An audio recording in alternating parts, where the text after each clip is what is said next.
well met. I am Mr. Eager DM at your service, and we welcome you, one and all, to Trapped at Home, a live stream Dungeons and Dragons broadcast presented by Lawful Stupid RPG. Thank you for being here to witness our playthrough of Baldur's Gate Descent into Avernus.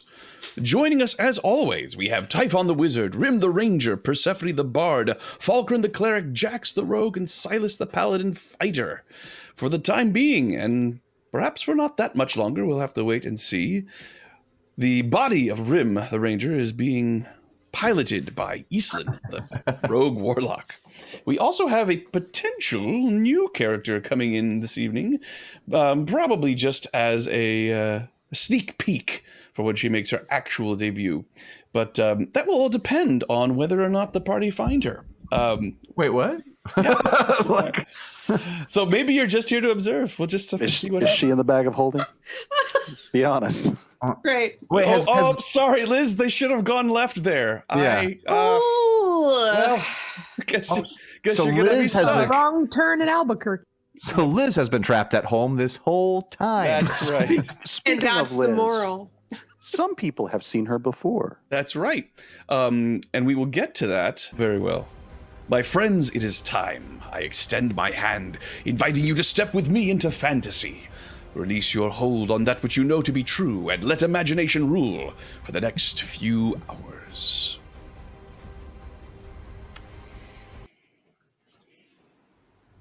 Last time, Conscript Group 14 encountered the Wandering Emporium, a bizarre caravan of infernal machines that traverses the wastes of Avernus, stopping periodically to display its fantastic array of goods and services otherwise unavailable in the hellish landscape.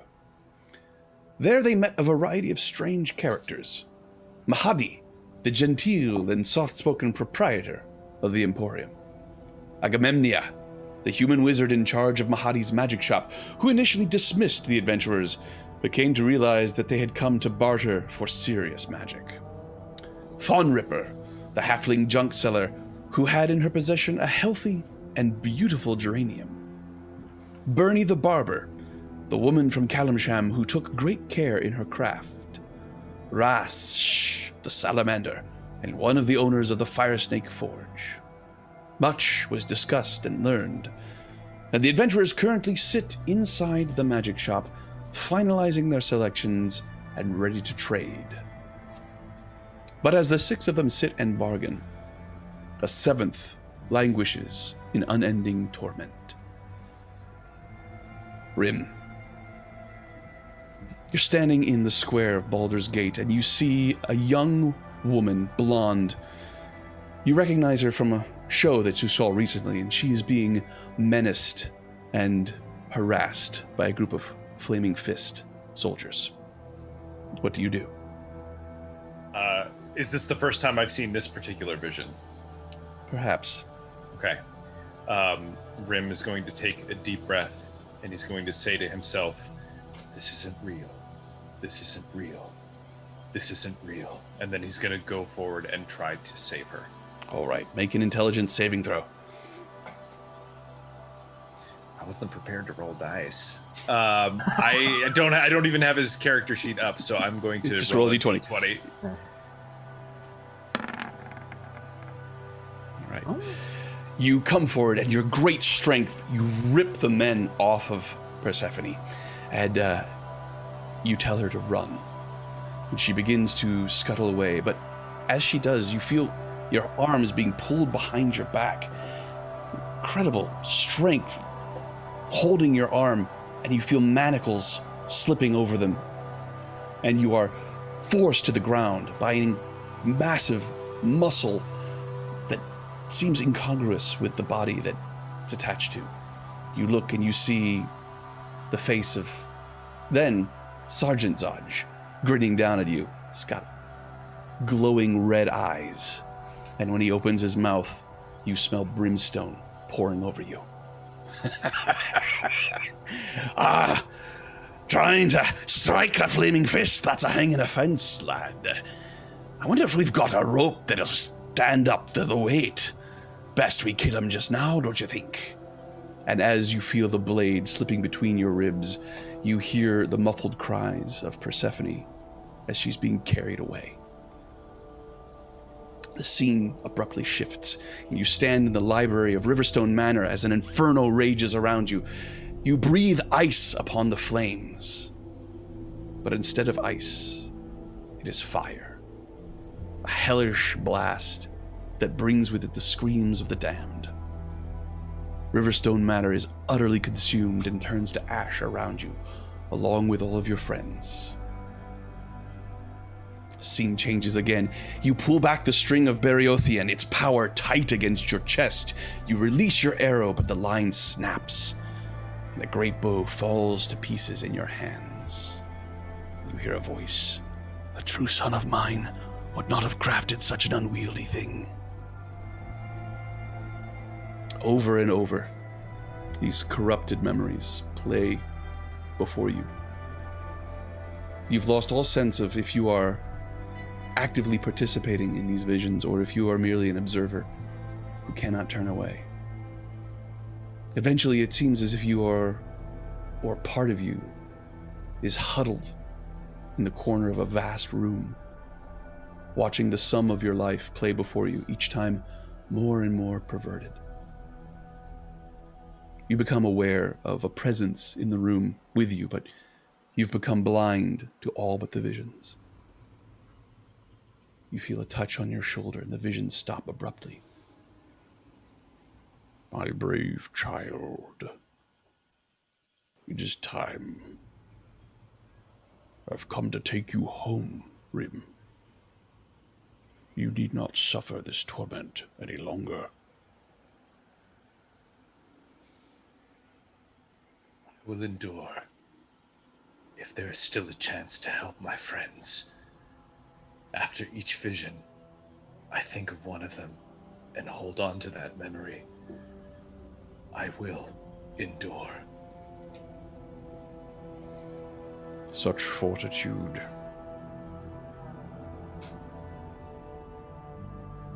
I hope that your time is at an end, but the power I have to influence this reality. There's a bitterness behind that voice. Wanes. This is not my domain, and I am but a sojourner here. I have given you all that I can, save this last thing. And you feel a light behind your eyes, and a prayer comes to you, and it is now in your journal, Eastland's journal, actually, under notes, documents, and songs.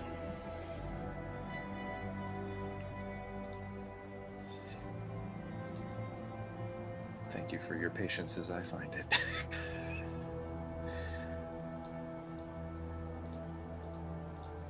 Forgive me, Sean, I'm not fine. It's all right. Not a problem. I'm going to show it to everybody. That way you can see it. Lord of the Wind, give me strength, for I am not strong enough to stand up against the evil around me. On my own, I will stumble in time and be crushed under the tides of darkness that flood around me. I need your aid to save me from the shadows of the world, and from myself, because even as I put my sword against the foes of the people, and even though my shield guards the defenseless from evil's claws, in time, I could become exactly what I seek to abolish. So, Father, give me strength. Do not do this task for me. Do not consider me a child demanding a favor. But, Father, give me strength so that I might do your will. Grace me with the gifts so that I might set about the tasks before me. Give me aid, but do not take this task from me, for I am eager to test myself and push on. And as he finishes, he reaches his claw to where he felt Papa Tarragon touch him. It's a massive, massive claw that just utterly dwarfs you. And you feel it. When next you call for me, Rhimb, I will answer. He nods. And the presence fades, and the visions return. And after a while, you can't remember if it actually happened or if it just something you imagined.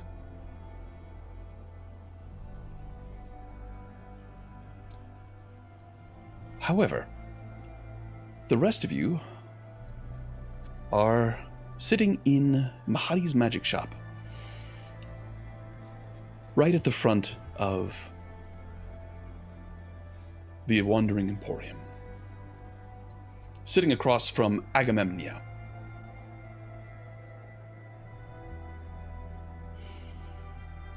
So, what are your choices?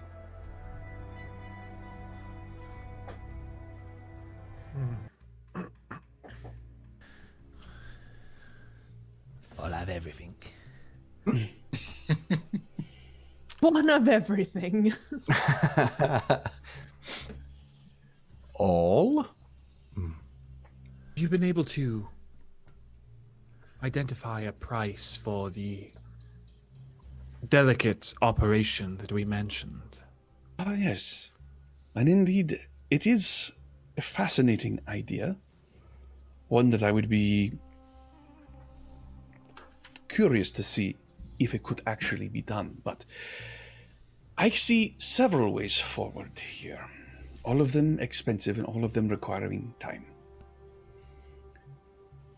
The easiest way would be to simply destroy the coin containing the soul that you wish to return, and then cast a spell of resurrection on the body. If the soul is willing to leave whatever afterlife it is in, then it will return to the body. Is this something that is possible? Not yet. I see. The current body is occupied through no fault of the occupant. Thanks for Well then. that. Removing a soul from a body that is alive would require a living body. You cannot take a living soul and put it into the body of a corpse without creating undead. And I imagine that is not the goal that you have in mind. What would happen to the soul that currently occupies the living body? Well, there is a spell that is designed for exactly that sort of thing. It is called... It has a much more technical name, but for intents and purposes, it is a jar that is made of magic. A magic jar. It allows the removal of a soul from a body, placing it in a receptacle, and then that soul has the opportunity to remove a soul from another occupied host and take its place, putting that soul into the jar. I believe that with a combination of these two spells, the effect that you wish can be achieved. Sounds like it. What is the timing of it all? What needs to happen first and second, and how quickly? Well, Raise Dead would be the most accessible spell in this scenario, but it is also quite expensive. Mahadi has at his disposal the ability to do this, but he requires a hefty price. Raise Dead is for the corpse? Well, yes. Or Raise Dead would be to return the soul of your friend to whatever body he left. Ah, so... Got it. Thank you. One half of the equation. The other is more difficult. This spell, Magic Jar, is only... As far as I'm aware, it can only be done by the caster themselves.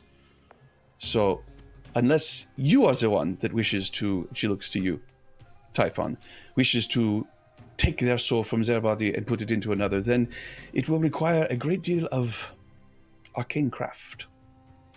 a specific a specific scroll, a very tricky reweaving of the magic so that it could be cast upon another.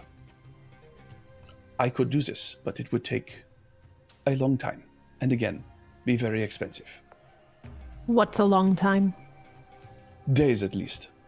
Possibly a week. Could you do it in 1 day for more money? Unfortunately, it is not a matter of time.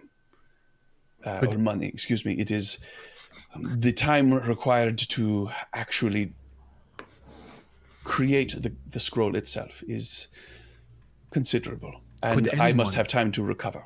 Could anyone do it? Well, everything is possible.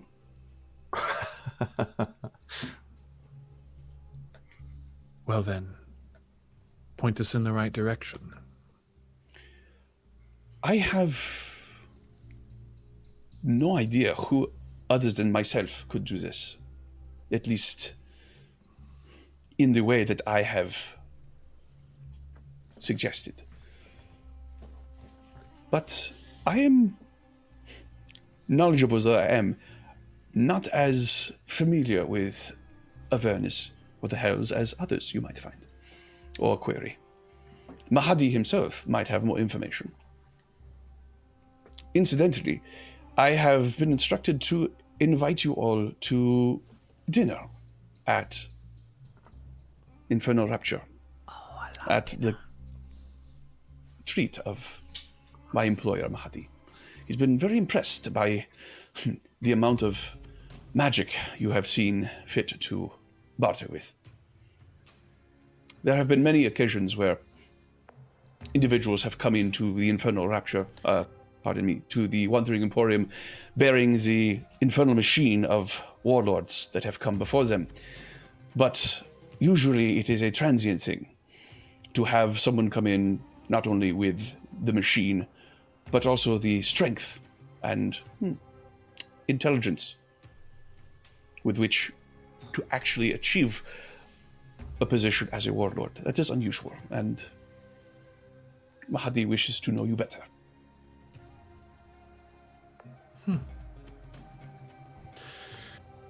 Seems we play at a high-stakes table. I love steak. For now. There are perks. So, what have you decided of the items you see before you? Of the more... well, I will not say mundane, but of the lesser items that we are discussing, that you have offered. If my party is willing to acquiesce, I would like the staff, one of the staffs. And the ring of mind shielding suits me particularly well. Excellent choices. Which staff, might I inquire? The staff of defense. Very well. Fond as I am of spiders, that is more suitable. It shall be yours, as is the ring. Anything else? I'll have a ring.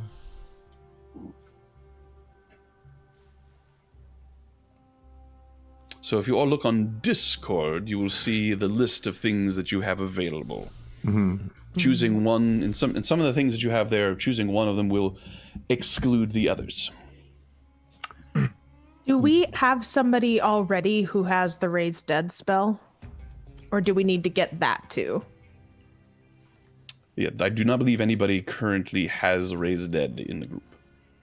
But it's not. We'd be paying her to cast the spell, not to get the scroll.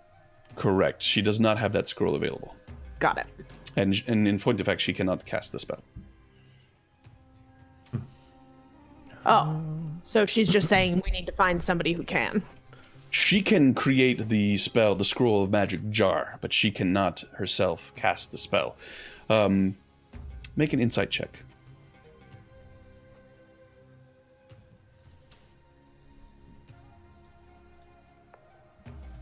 Did I roll? I'm not seeing it yet, but I'm sure it will come up. There we go. Oh, wow, Natural 20 on a 23. Nice. When she was describing that, you could see there was a slight twitch in her eye. You get the impression that she can cast the spell, but that she is under strict rules that she cannot. It appears that only Mahadi will cast that spell, or only at his request will that spell be cast. The jar spell. The Raise Dead spell. Raise dead. Okay. And then what she's willing to have us pay for is the rewriting of the jar spell scroll. Correct. But it takes like a week. It'll take a week. And El Terrell will fall within 5 days. It will. I have to think.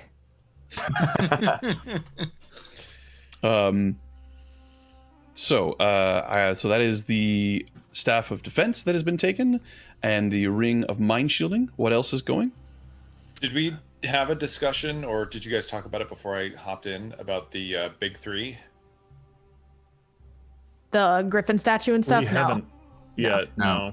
We did rule out the 1 in 20 chance of like mega the Helm of Brilliance. All right. It's really good, but Helm of Brilliance went out. Staff of Striking. Was Just also... so you know that you have the money to buy everything above 5 soul coins, and so if you look on it's saying so you now have in your possession, if you want them, you don't have to take them obviously, the Circlet of Human Perfection, the Circlet of Blasting, the Javelin of Lightning, a Mithril Breastplate, the Ring of Mind Shielding, a Potion of Longevity, and Scrolls of Passwall, Rarius Telepathic Bond, Bigby's Hand, and Telekinesis, plus 5 soul coins, and the repairs to the Bloodstone, and the installation of the Infernal Screamer.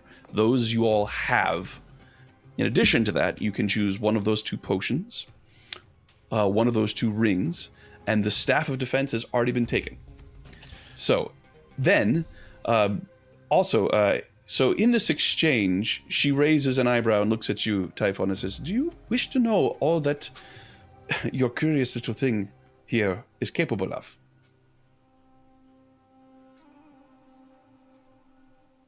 Don't we all?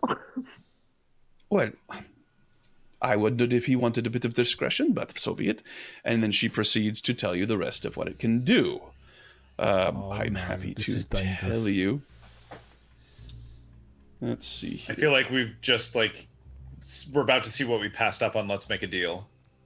Well, you have not turned this over. If you turn this over in exchange, you get one of the things at the very bottom, but you can only take one of them, and you've already ruled out the Helm of Brilliance. So, the new abilities are once you attune, you discover that the Intellector can sense the presence of any creature with an intelligence score of 3 and higher within a 15 radius. The bearer gains advantage on intelligence saves and resistance to psychic damage, and they become immune to the charmed effect. The Intellector must feed on living humanoid brain matter, consuming 1d4 points of intelligence at the rate of 1 meal every 2 days, or it becomes inert. If this amount is exceeded, in other words, if it is allowed to glut itself, it will allow the bearer to upcast 1 spell from their spell list without consuming a spell slot. If the bearer uses this ability and expends one of their highest level spell slots, they may cast that spell as if their caster level were 2 levels higher. There is a 15% chance that this renders the caster unconscious for 1d4 plus 1 hours. If the Intellector is allowed to completely consume the brain of a living spellcaster, killing them, the bearer can choose 1 1st through 4th level spell that the caster knew and add it to the available list of spells which can be cast using the Intellector's pool of charges. And then there's the charge costs there. And finally, if the bearer's intelligence score ever drops below 20 for any reason, the Intellector will immediately attempt to consume the bearer's brain. The bearer must make a DC 20 intelligence save or die. If they succeed, the Intellector is absorbed by the bearer, granting them a permanent +2 to intelligence. Wow.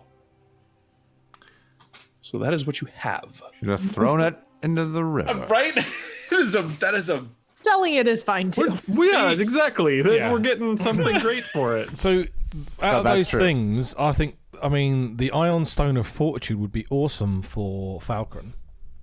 I think the shield would be better for Falkrunn. If Oh, I don't mean shield. I don't mean to take the big fancy thing, but that's the Resistance. spell shield. Like, could I have the big fancy thing? Do you don't use a shield? But there's a, let's see, Staff of because I don't know. The Ring of Regeneration isn't to be slept on either. It's just permanent. If we take an hour ride, someone gets 66 health back, you know, as they just wear it. I'm also kind of eyeballing that Javelin of Lightning because You can get that for free anyway. So. oh hell yeah, but that just looks So, awesome. and just so you know, that this also assumes that all unused magic items that you like, so like the +1 hammer, this is also being thrown in the pot. Yeah. As far as That nasty whip that we got. the nasty whip, although I think that ended up going to Father Corcoran. Did it not? So Abyss of Well, Whistles and- go. What about the infernal tack? Oh, Oh yeah, we've got that as well. Do we have to give that up? That's cool. We don't It's have cool. to. Ride a nightmare. You actually see us making that happen? Except that we have to actually get. We're riding a war machine right now. I mean, That's fair. I've removed my Abyssal Whistle. I suppose the only thing that's really good for me is the evasion ring. Oh yeah, the Ring of Evasion, But I'm wondering, given where we are, fire resistance. I think that might be a little bit more appropriate for some of the bigger encounters we have coming down the pipeline. What do you reckon? Fire resistance. Have a look. Do you want anything, Silas? Mithril breastplate. That's awesome. It doesn't actually do me much good. Yeah. I thought for a second that it was It's the fancy looking, but Yes. ineffective. Well, you will have it, so somebody can wear it. Yes, It's a there shame was a I ring can't. of evasion that was interesting, but nothing compels me. Well, why don't you take the evasion ring and I take the fire resistance one then? it's One or the I- other. One or the other. Oh, it's one or the other. Okay.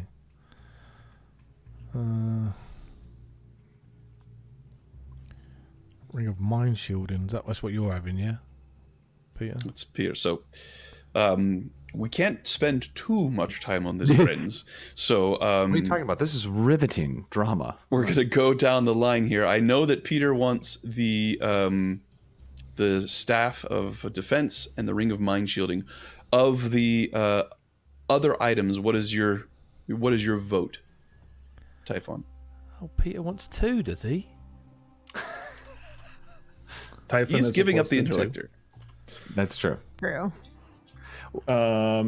And let's see. I would say my thing is the fire resistance is good, but It's fire specific. Evasion is for everything. yep, Yep. being allowed to just help yourself automatically succeed on dexterity saving throws. It's great. It's good on almost anyone. It's especially good on a rogue because 4 times a day they will just take 0 damage from a dex effect, which is One Jack great dish to up. help keep Jax alive. Yeah. Oh.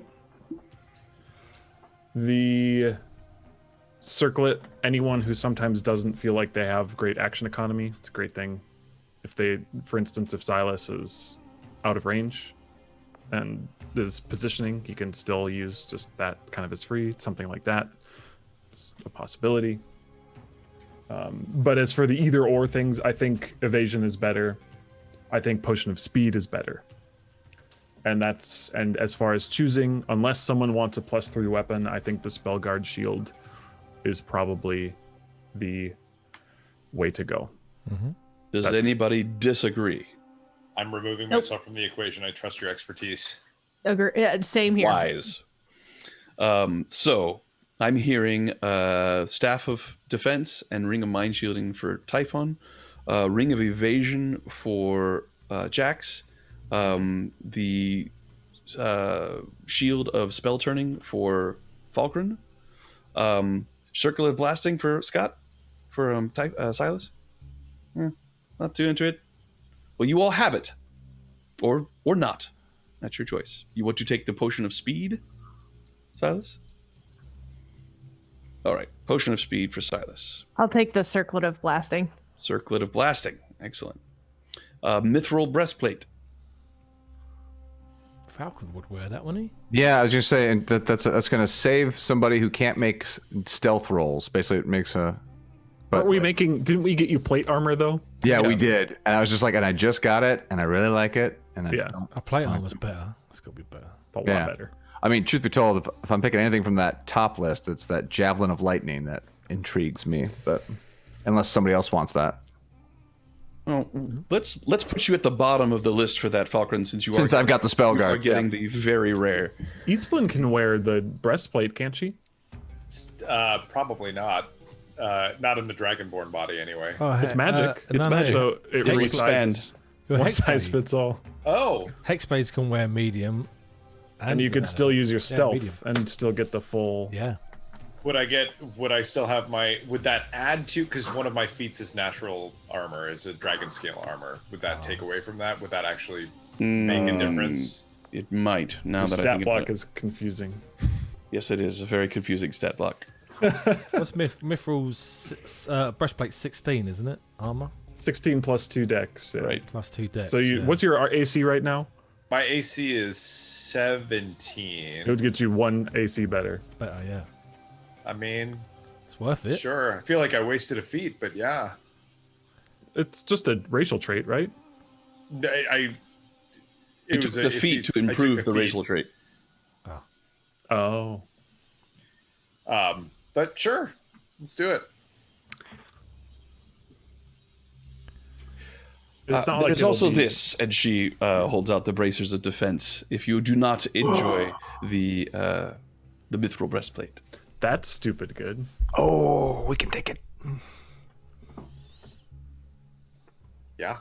Yeah, somebody take those. Yeah, somebody Right. take those. That's is that a real- good for that's Silas there? I think it's Silas makes sense. Yeah. Yeah. Bracers of defense. Very that well. he can't wear those, but Why can't he wear the bracers of defense? it's Oh, just because- you can't be wearing armor. Oh, that's right. Oh, Rhimb well, does not wear armor, so Boom. that's something that he And can it do. has I to thought, go to that, I Rhimb. thought that's why you were offering them. Yeah, that does make Yeah. sense. So, all right. All right. well, could Typhon have them then? I took too many things already. Yes, the he bracers could, of defense. but And I'm she also takes attuned back to the the mithril items. breastplate that nobody wants. Fine. All right. So it sounds like this is about wrapped up. The details can be figured out off screen, but please remove the +1 hammer. Falkrunn. I already did. Okay. Aw. And the abyssal whistle. The lash of lachrymos. And the infernal tack. Since we're not taking everything, can we keep the infernal tack? Well, no. What aren't you taking? The breastplate.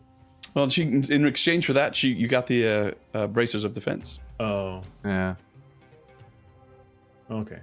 Are we- Okay, and, are we that's fine. and we're That's taking the scrolls and the coins and the Scrolls and the coins and so that entire top section is with us. Okay. yes. And as you are packing up your stuff, she says, "And please, compliments of Mahati." And she passes over 2 large red potions. They are greater healing potions. Woo. Take those. Yeah. So, what would you all like to do? Find Shall we Liz. dine? Oh, yeah, done. Well, we've been offered a free meal. Shall we? That sounds incredible. I will warn you that free to us still means a soul coin paid. I was just offered a free meal there too. Well, But this that might was be not different. Well, I wasn't there. This is No, this we is- heard the conversation. This is a gift by the proprietor, so perhaps that's a cost he's just absorbing. I hope so. That makes sense. I say we accept. Allies are in short supply. It would be nice to be away from Avernus for a little while. And it would be good to have something other than rat. We certainly have earned it. No offense, Jax. Lovely rat. Let's eat. Ooh, Louis. So out you step into the Wandering Emporium. filled with even more people now than before. You can see there is a fairly steady trickle of people coming in and out. Some laden with strange creatures, some with large parcels, and there are all manner of creatures coming in here. You see several that you're fairly certain are devils, some that appear to be more humanoid, quite a few of them actually. Let's see, those of you skilled in religion or arcana can make a check. Oh, a skill I still have. I can do both. Oh, what was that? What was that about that skill there, Falkrunn? Well, a skill I can still roll with a 5, so maybe I don't have religion anymore. I honestly thought that you were going to say, I don't know, I forgot. No, that's just me in the corner. That's me in the limelight. Accidentally rolled secretly, but I have a 19 Yes. on the roll. You have heard of creatures like this. These are cambions, half-devils, much more beholden to their infernal blood than tieflings. You see quite a few of them. Seems to be a common gathering place for them. You see several that seem to be shouting at each other and greeting. And then you also see some creatures that are very strange, that none of you have ever seen before. Somewhat yellowish green skin, scaled, a little wrinkly, humanoid, very thin and lithe. Their noses resemble snake faces, snake noses, larger eyes, and they carry long swords on their hips and wear very strange armor that looks like it's made of the chitin of creatures that you've never seen before. They keep to themselves, pass by.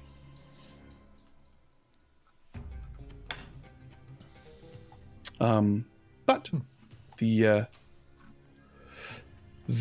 bazaar is yours to do with as you wish.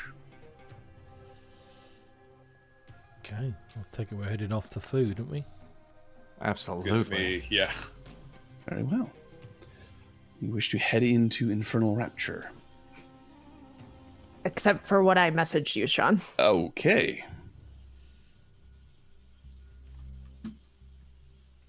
All right.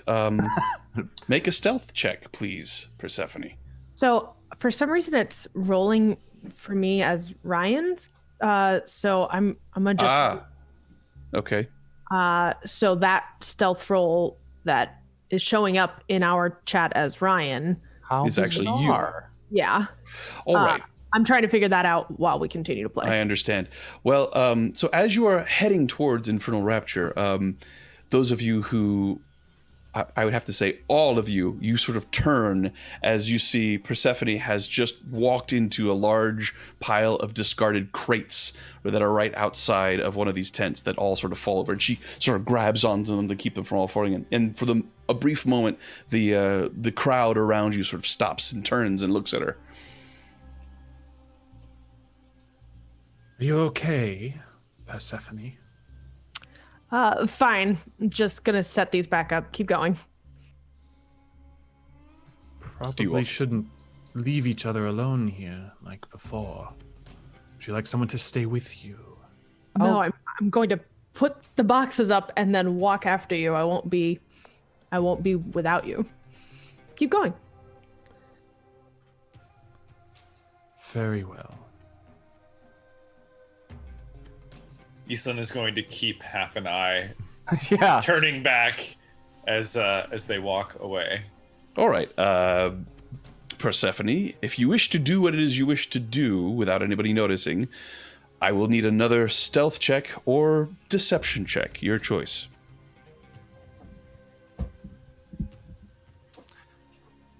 Definitely deception. Very well.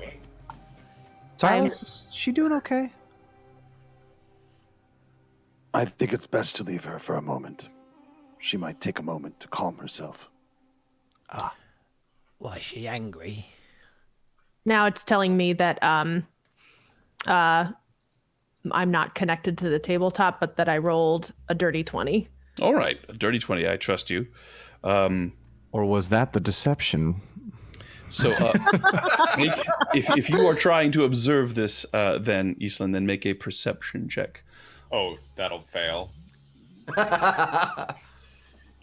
Let's see. It's actually impossible for me to succeed with my -1. Got it. So, Okay. Yeah. So as you are stacking these up, you can turn away from the group and do it as you wish to do. Are you talking to me? Yes, Not I am. Island? Yes. All right.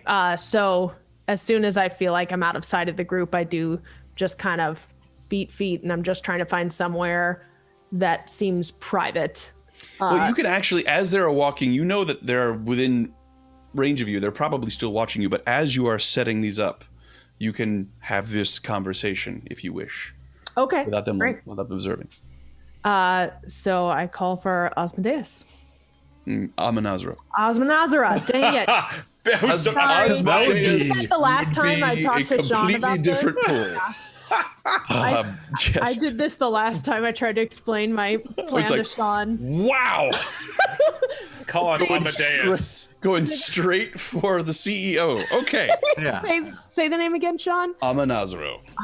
Amanazaro. Okay. Want to speak to your supervisor. I need to speak to the manager of hell, please. God, she's gonna full Karen in Inverness. Ah. Hello, Persephone. Hello. I need your help, and I'm willing to make a deal to get it. Interesting. I wish this conversation could be in person, but unfortunately I have exhausted the resources I have to travel quickly this day. It has, after all, been less than 12 hours since last we spoke. Yes, and actually, since last we spoke is when I got the idea that perhaps you could help us out of this situation. Well, I would be very happy to be of service to my friends. First, let me describe what's happening, and then maybe you can tell me how you can best help. I'm in need of at least 2 particular things. We have a friend trapped in a soul coin, and another friend in the body of the person who is trapped in the soul coin. What I need is Rhimb into Rhimb's body, Islin, who is currently in Rhimb, into another body. I know how to do this, but I can't get the spell in an appropriate amount of time. I also know what body I would like to put Islin in, and would need help getting that body here. A complicated casting. Correct. Tell me, where are you currently? We're at the bazaar. The Wandering Emporium. Correct. Excellent. While no place could be called truly safe in Avernus for those not of fiendish blood, I would have to say that that is the safest you could be.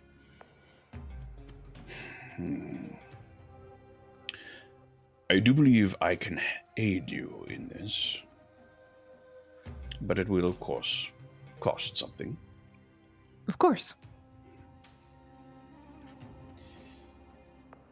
I take it that time is of the essence. Unfortunately, yes. We have somebody willing to reconfigure the spell that we would need. However, they can't do it within the appropriate amount of time. In that case, I will aid you now, as I believe that the favor or the price that I wish need be discussed in person. So I will aid you with an expectation of good faith when next we meet. Done. Excellent. The key to success in your current goals lies with Mahadi. He is far more powerful than he would seem. He is, at the very least, the favored of Asmodeus on this particular level of hell. He is Asmodeus' eyes and ears, his go-between in all matters of necessary import to the Lord of Hell. If you can figure out a way to convince him to do what it is you wish, I do believe there is nothing that he would not be able to accomplish for you. But you will need leverage. To that end, I suggest you speak with Zelmira, a masseuse at Infernal Rapture. She is likely to have insight into how you can manipulate Mahadi. Anything you can tell me about her that will get her to trust me upon a quick conversation? I leave that to you and your very capable skills, my dear. Fair enough. Just thought you might have the answers to the test back there. Until next we meet, Persephone. Thank you. And I will hold you to your word. You know I'm good for it. So refreshing. Good luck. Sean, could you write me that name just because otherwise I have to call on the Zelmira. Lord of Hell again? Yeah, sure. It's on the overlay. So, yeah. I want to talk to Xandar. I still am not signed into Roll20. I'm still figuring that out, but That's What? thank you. Got it. That was the cost. So, you have this conversation. It only takes a few moments, and you're able to catch up with the rest of your group as they are pushing aside the curtain, stepping into Infernal Rapture. Oh, guys, we're going to get coffee for the first time in I don't know what months. coffee is, but it sounds lovely. As you step in, there is a lovely lady with a gold circlet around her forehead, long brunette hair, wearing tasteful and very comfortable looking robes. And she walks over to you and gives a little bow and says, "Welcome to Infernal Rapture. It is so good to see you again." And she looks to you, Silas, and to you, Persephone, and to you, Typhon, and says, "How may I be of assistance?" Food. "Excellent. We have it in abundance, and I dare say the best that you will ever experience in the Hells." I believe there is a reservation under our name as guests of Of Mahadi. course. You are very special guests this evening. If you will follow me, please. And as you come through, you pass this large statue that is standing in the middle of this foyer, and there is water at its base. And as you pass by it, it takes on the form of each of you in turn. A position of elegance, regality, sort of your best self-image of yourself. Oh, Jax is doing a pose. Indeed.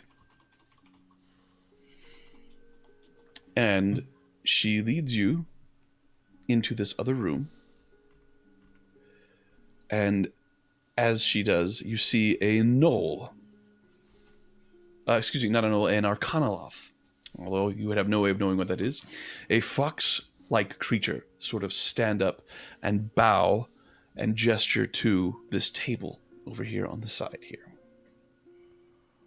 And there are cushions and pillows and chaises sort of lined out. It's very much dining a la the sultans of old, as opposed to sitting at a table.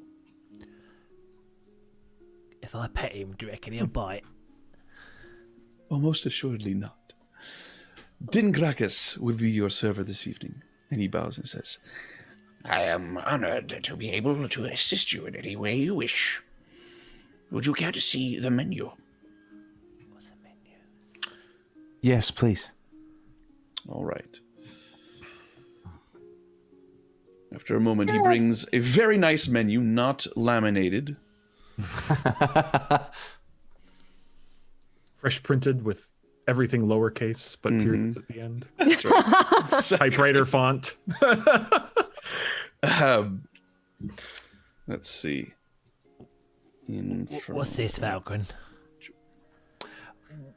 This is what they have available for us to eat today. Jax, can you Can't eat paper. well, no, can you read, Jax? You can. No. All right then. I'll Appetizers are a pickled vine blight salad. There's a pan-fried myconid cap with garlic butter and a spicy shredded sturge slider. Any of that? No. Okay, main dishes then. They have All of it, Falkrunn. Oh, I don't. An excellent choice. You should. There We know are what complimentary microbes are. spa services available with this meal. Do you wish to have them before or after you dine? Oh, are they nice to eat? No, these are small services to relieve pain in the hands, the feet, perhaps a refreshing scrub of the face, some light hair styling. All compliments of Mahadi, I trust. Indeed. Included with the meal. Oh, Than before, I would say. Oh, Get us you're like- going to make me wait, Typhon.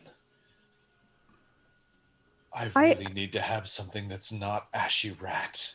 there's nothing wrong with my... I wouldn't mind before as well. Very good. As you wish. Tell me, have you ever hosted a dragonborn here? Yes, of course. You won't be tonight, unfortunately. Very well. The axe beak looks delicious. Thank you. It's the Shape-all. the chef is particularly proud of that one.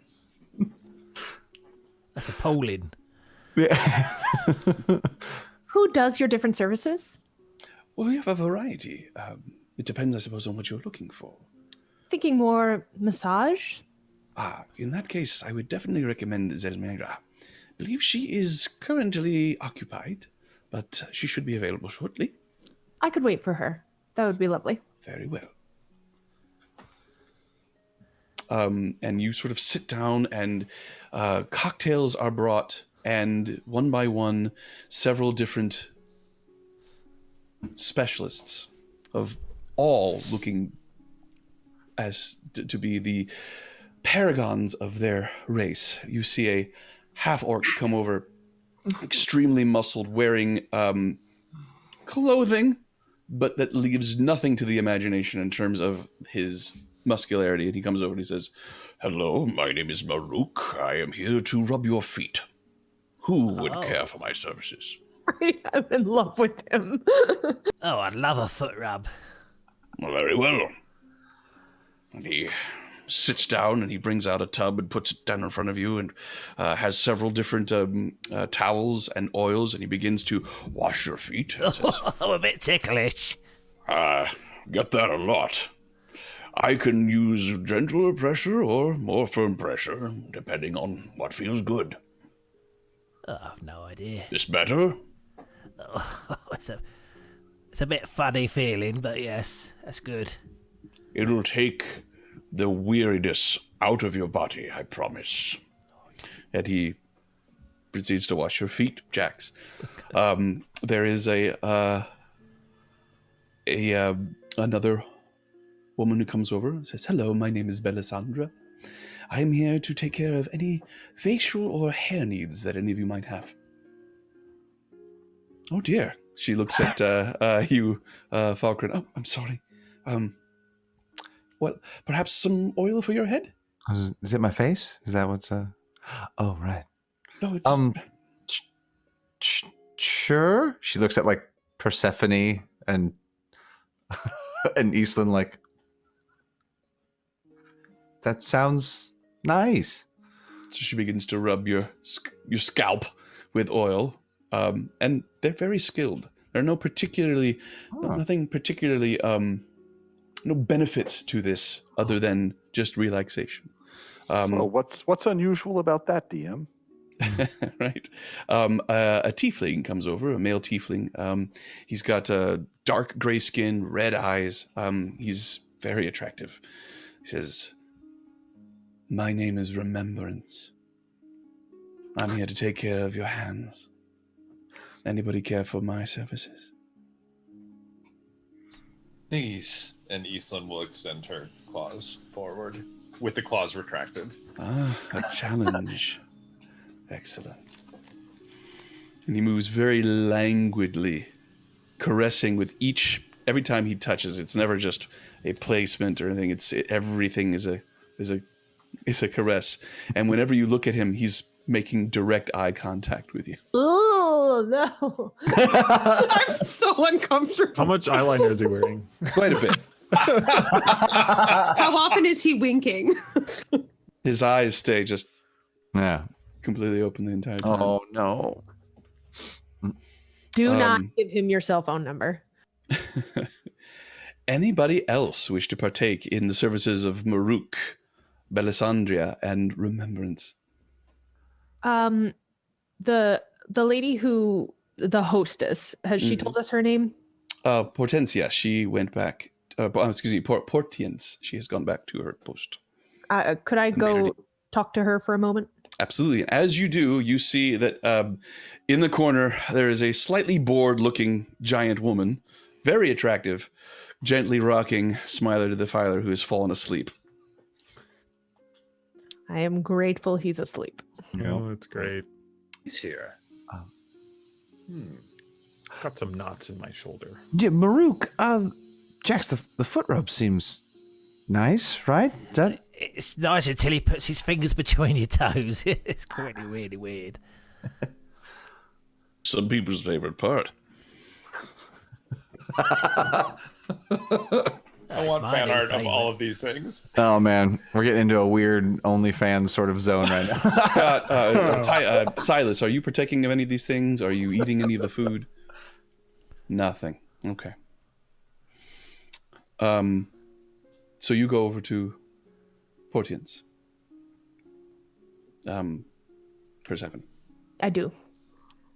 Tell me, the name sounds familiar. Zelmira? Oh, she's one of our most treasured specialists. Quite a genius with her hands. I feel like I might know her from somewhere before, but could you tell me, like, what does she look? Who is she? I'm trying to jog my brain. Well, that's her right over there. And she points to the far corner, and you see her sitting across the table from another figure, hooded, and they're having a conversation. And if you would like to take this opportunity to describe yourself, Zelmira Apteon. Yes. So what you will see is a very striking tiefling woman. She has lilac skin. It's somewhat iridescent, long, dark hair that's black that flows behind her beautiful horns. She's very proud of them. They're like a ram's horns and they curl. And she's got 2 silver streaks on either side, beginning at each temple, extending all the way down through her hair. It's clear that her hair just grows in this way. She didn't dye it. She's all natural. But as well as the most striking feature are her silver eyes. And yeah, she just appears to be very deep in conversation. And I say to Portensia, correct? Portiens. But Portiens. Portensia sounds like it's something from the Addams Family. She does look familiar. Do I know her from performing? Does she have any interest in theater? Well, she's never spoken of such to me, but I believe you have her next. She has you next on her agenda. Perhaps you can ask her yourself. I will. Incidentally, she is available for private sessions. The cost is a soul coin. That's all right for now. Very well. Okay. So you return to the group, and by this time the appetizers have come, and you begin to marvel at the scents that are arising from the table. Even if you hadn't eaten nothing but ash for the last several days, you would probably have found just crackers and sardines delicious. But the food is stupendous. It is brought. Several different waiters come out and bring it to you all at once and set it before you, and all remove the dish covers at the same time before heading away. There are some things you have to eat with special utensils. There are some things that you eat with your hands.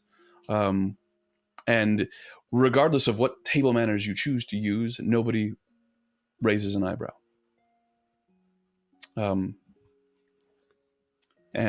After a while, you see the tiefling stand up and sort of bow to the other person, and she makes her way over to you. Liz, you're on. Great. Hello, and she bows. I'm looking for my next client. Your name is Persephone. Is anyone in this party? That's me. Yes. Oh, that's you. Oh, wonderful. And she bows again. If you'd follow me, we can get started. Lovely. And I do. All right. So you're got it. All right. So Yeah, I'm taking her to You're her. taking it. Got it. So you stand up. Do you wish to go to a different room, or are you going to stay someplace here in the main area? Usually, different room service, like actual massage session, Yes. requires payment of a soul coin. So Right. So I know that I haven't gotten that Right. payment. So I'm not taking anyone to a private room. fair enough. So you just take her. There's a table here at the very top where you just finished with your previous client, and you can have set it up and prepared it for your next client. You come over, and it's mostly one of those things. It's sort of like the sort of massages you get at the airport. You know, it's a chair you sit in, and it's optimized for the most amount of release in the shortest amount of time. Yeah. I gesture to the seat. What ails you, Persephone? I've spent the last several days in hell, so really what doesn't? Yes, it can be quite an adjustment. Where did you come from before now? Gate. Ah, I see. And she helps you into the chair if you would like the help. And she accepts and says, everybody has nothing but incredible things to say about you and your work. Yes, well, it is my calling. I've found I'm more than happy to be of service. Is there any way or any particular place that you are experiencing more pain than not? I carry a lot of tension in my shoulders. Sure. And she goes over to her table and has her ointments, and she uncorks some lovely smelling oil, rubs it on her hands, gets them warm, and goes back over to Persephone and places her hands on her shoulders and begins to massage. As she has her hands on your shoulders, you're amazed, Persephone, as you begin to actually feel tangible heat emanating from her hands that relaxes away pain. You feel your muscles just sort of melting into butter. You could see why she is so popular.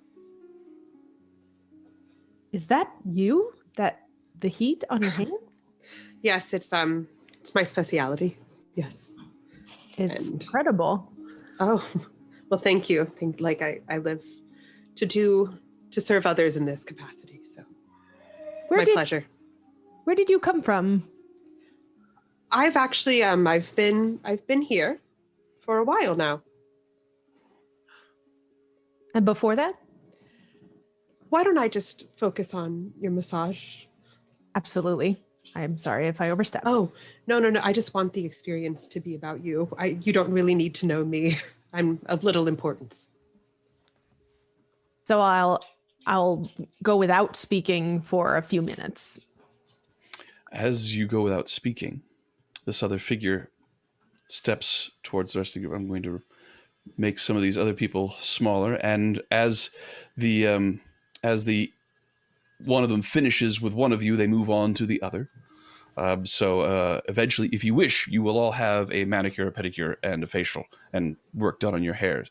They're all quite friendly and very good. Remembrance is a little creepy, but very attractive. You know, Not always. sort of just like, is he actually reading my mind? I mean, it's very odd. But this figure comes over and stands and observes you all for a little bit,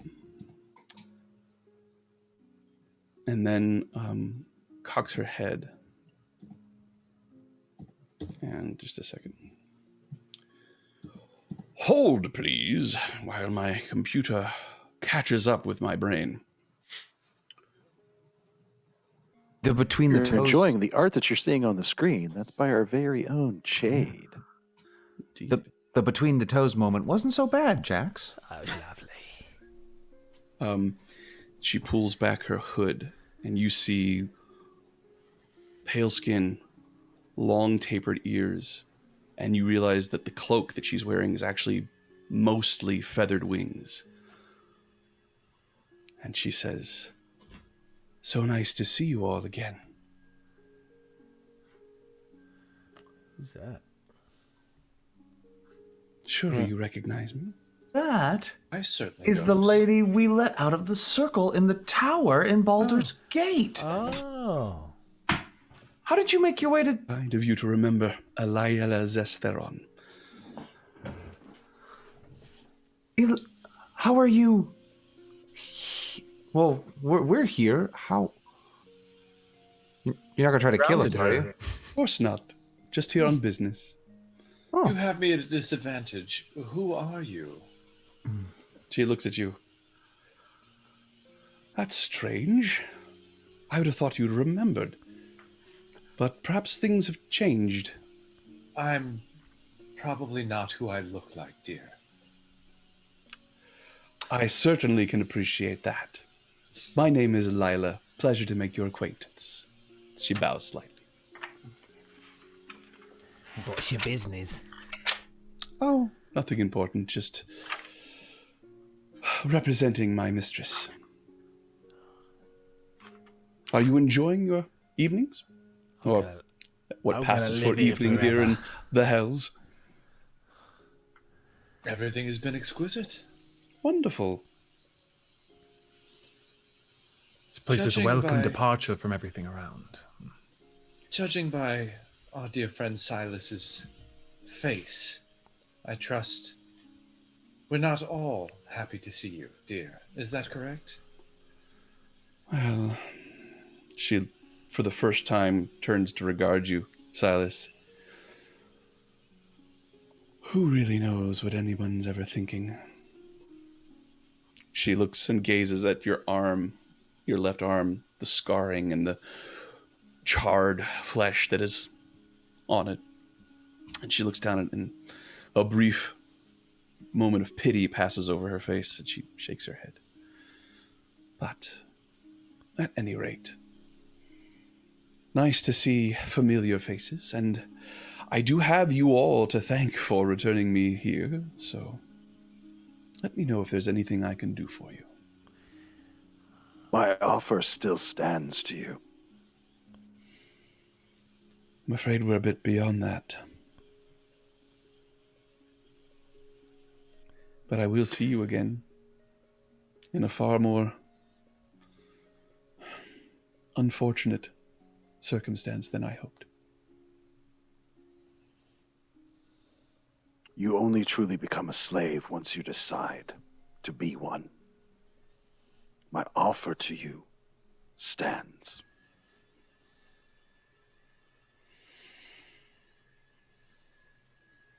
Make a persuasion check, Silas. What was the offer? Oh my He god, was that gonna- was a natural 20 then. Oh, That is an 11. The offer that Silas had given her was to free her from her servitude to Glacia. That's right.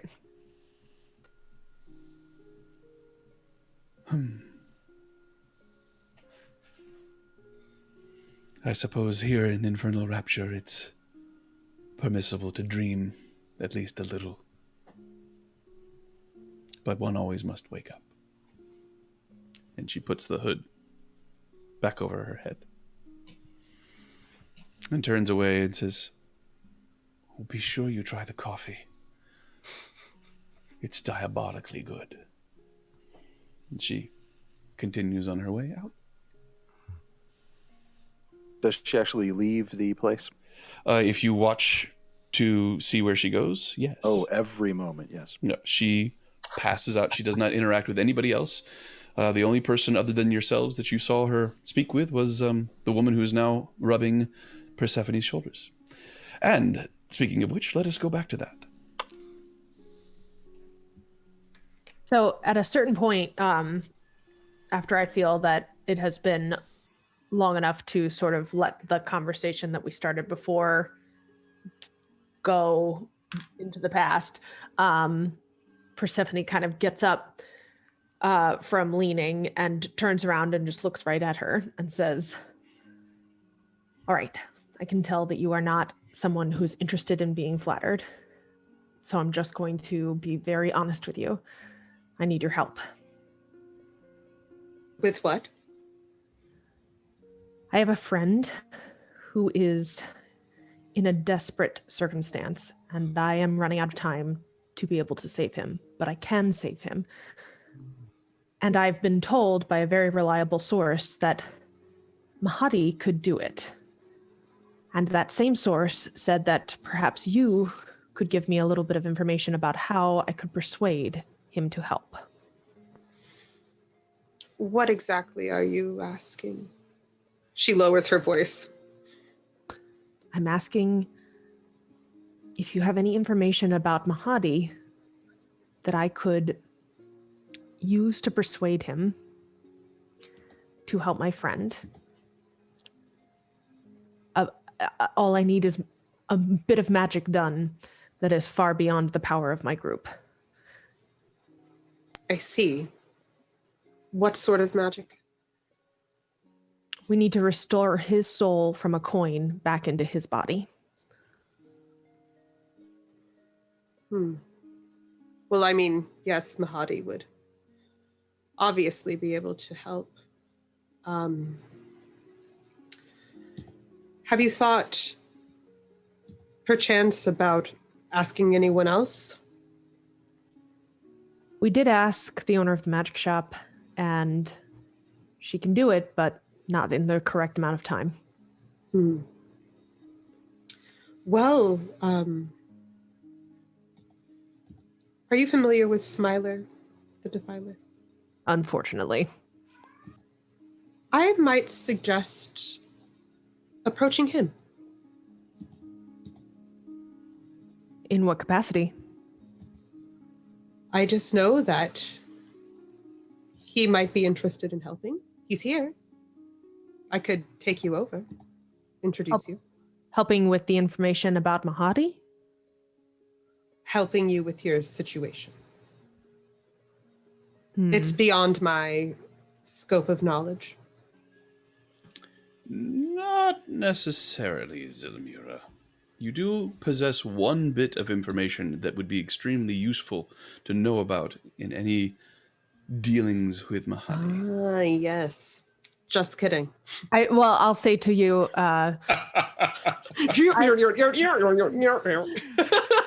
Roll back the tape. I've met Smiler, and between you and me, woman to woman, he creeps me out and I don't want to talk to him. You if there's see anything her you have. stifle a laugh. Yes. Can I offer you some tea, some water? And she gestures to the chair. I say, Not the massage chair, but another chair. a coffee would be wonderful. Oh, yes, you've heard it's diabolically good, I'm sure. It's no doubt. And she fetches the coffee and sits down in the same setup where she had been prior to meeting with Persephone. Where you're sitting with Elila. Yes, I was sitting with Elila. Elila. Okay. So there's perhaps one thing I can tell you. The coffee is life-giving, Persephone. I haven't had coffee in 7 months. Yeah. You okay? You okay? But it's so good. It's like Soon. 63 more days. You all right? The coffee is life-giving, but the tea is scalding. So she's sitting with Persephone and she's looking around, making certain as much as she can that this won't be overheard. And then she actually will ask for Persephone's hand to give the appearance of also continuing her work. Mm-hmm.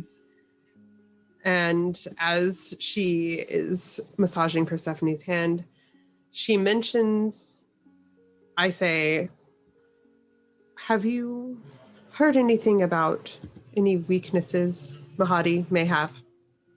Not one bit. Well, you might find this interesting. There is a woman that Mahadi loves. Despite you may believe it is beyond him, but it is the truth. And her name is Feanor. I am certain he would do anything to have her. And that's all I can tell you. She moves to the other hand.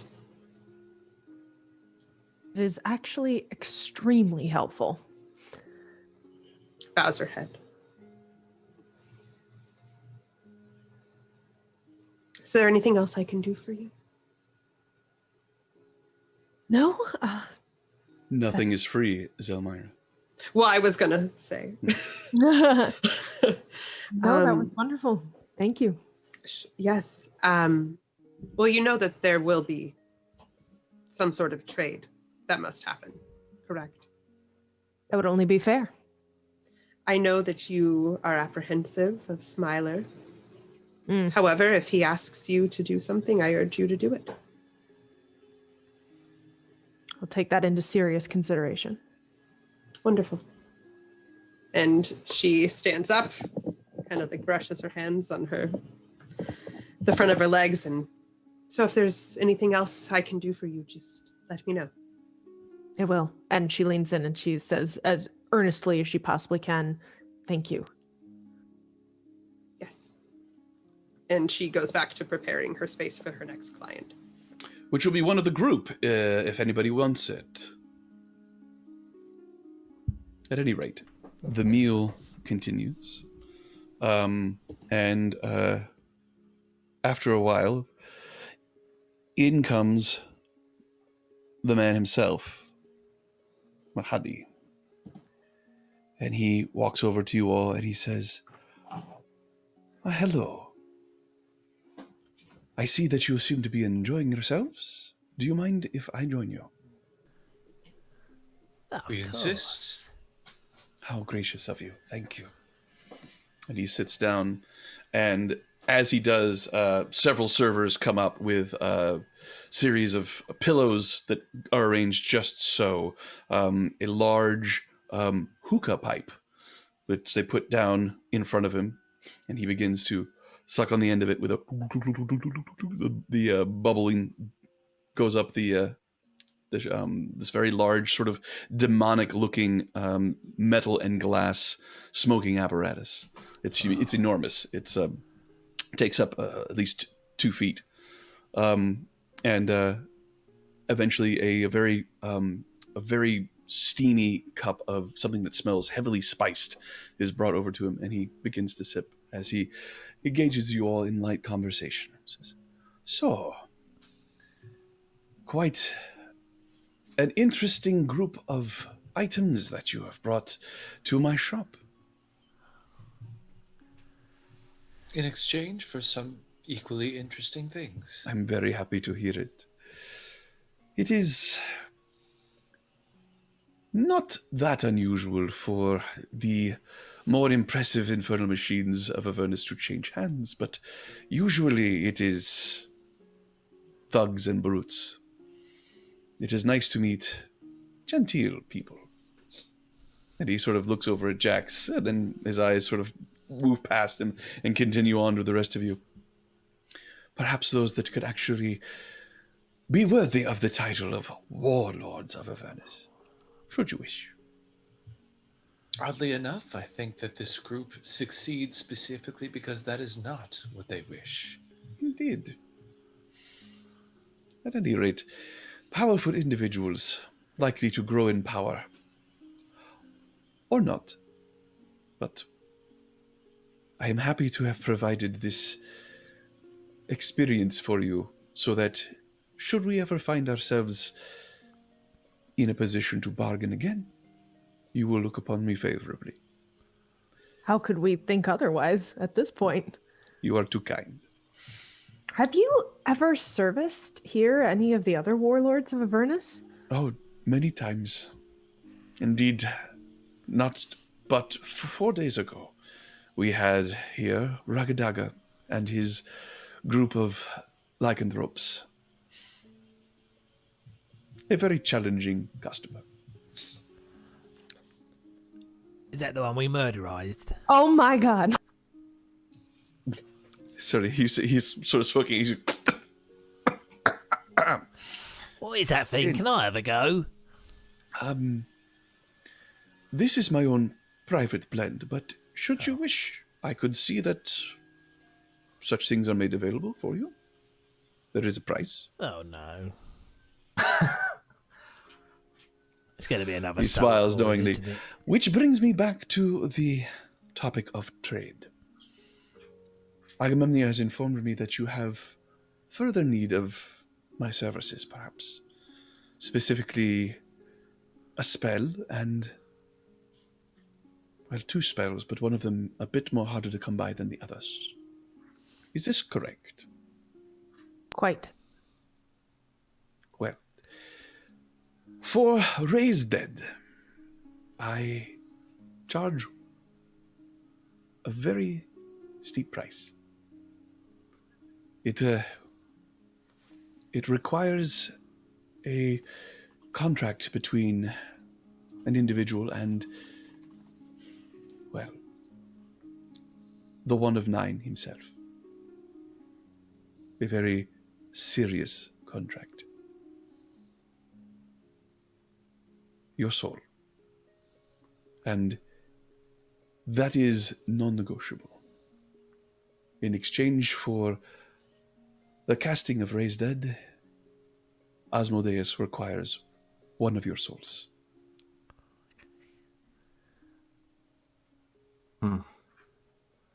Is that Asmodeus's requirement or yours on his behalf? Mine on his behalf, but the rules have been very clearly stated to me. What about the other spell?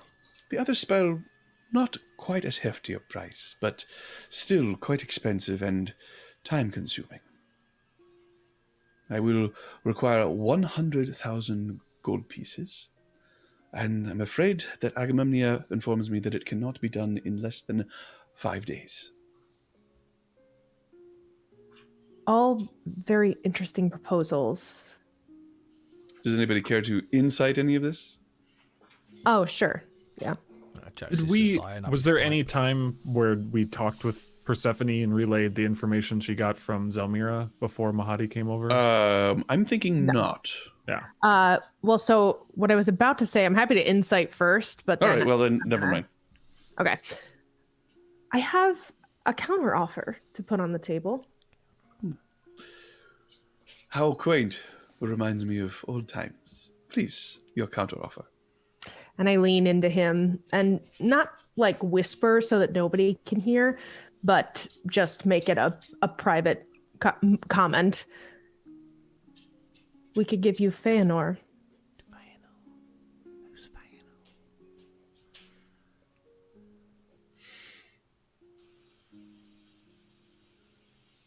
I see. Am I to understand that this individual is the target of one of these spells? In a way.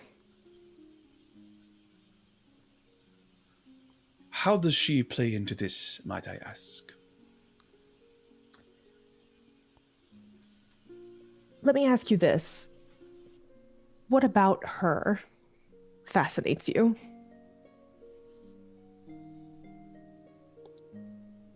Who's to say she fascinates me at all? And I just smile at him.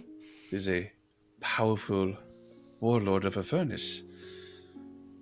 A very difficult catch. I ask She's you got again. a quick wit, doesn't she? Not unlike others I have recently come to know. What part of this interesting puzzle does she play? Well, you know that we're interested in getting a soul out of a coin, back into its original body, taking that soul that is released from the original body, putting it into another, and yet we'll still have a soul coin that has a void that might need filling.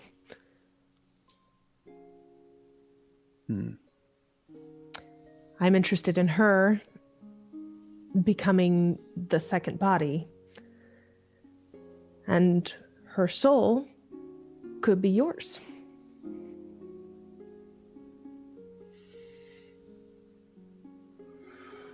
I'm so confused.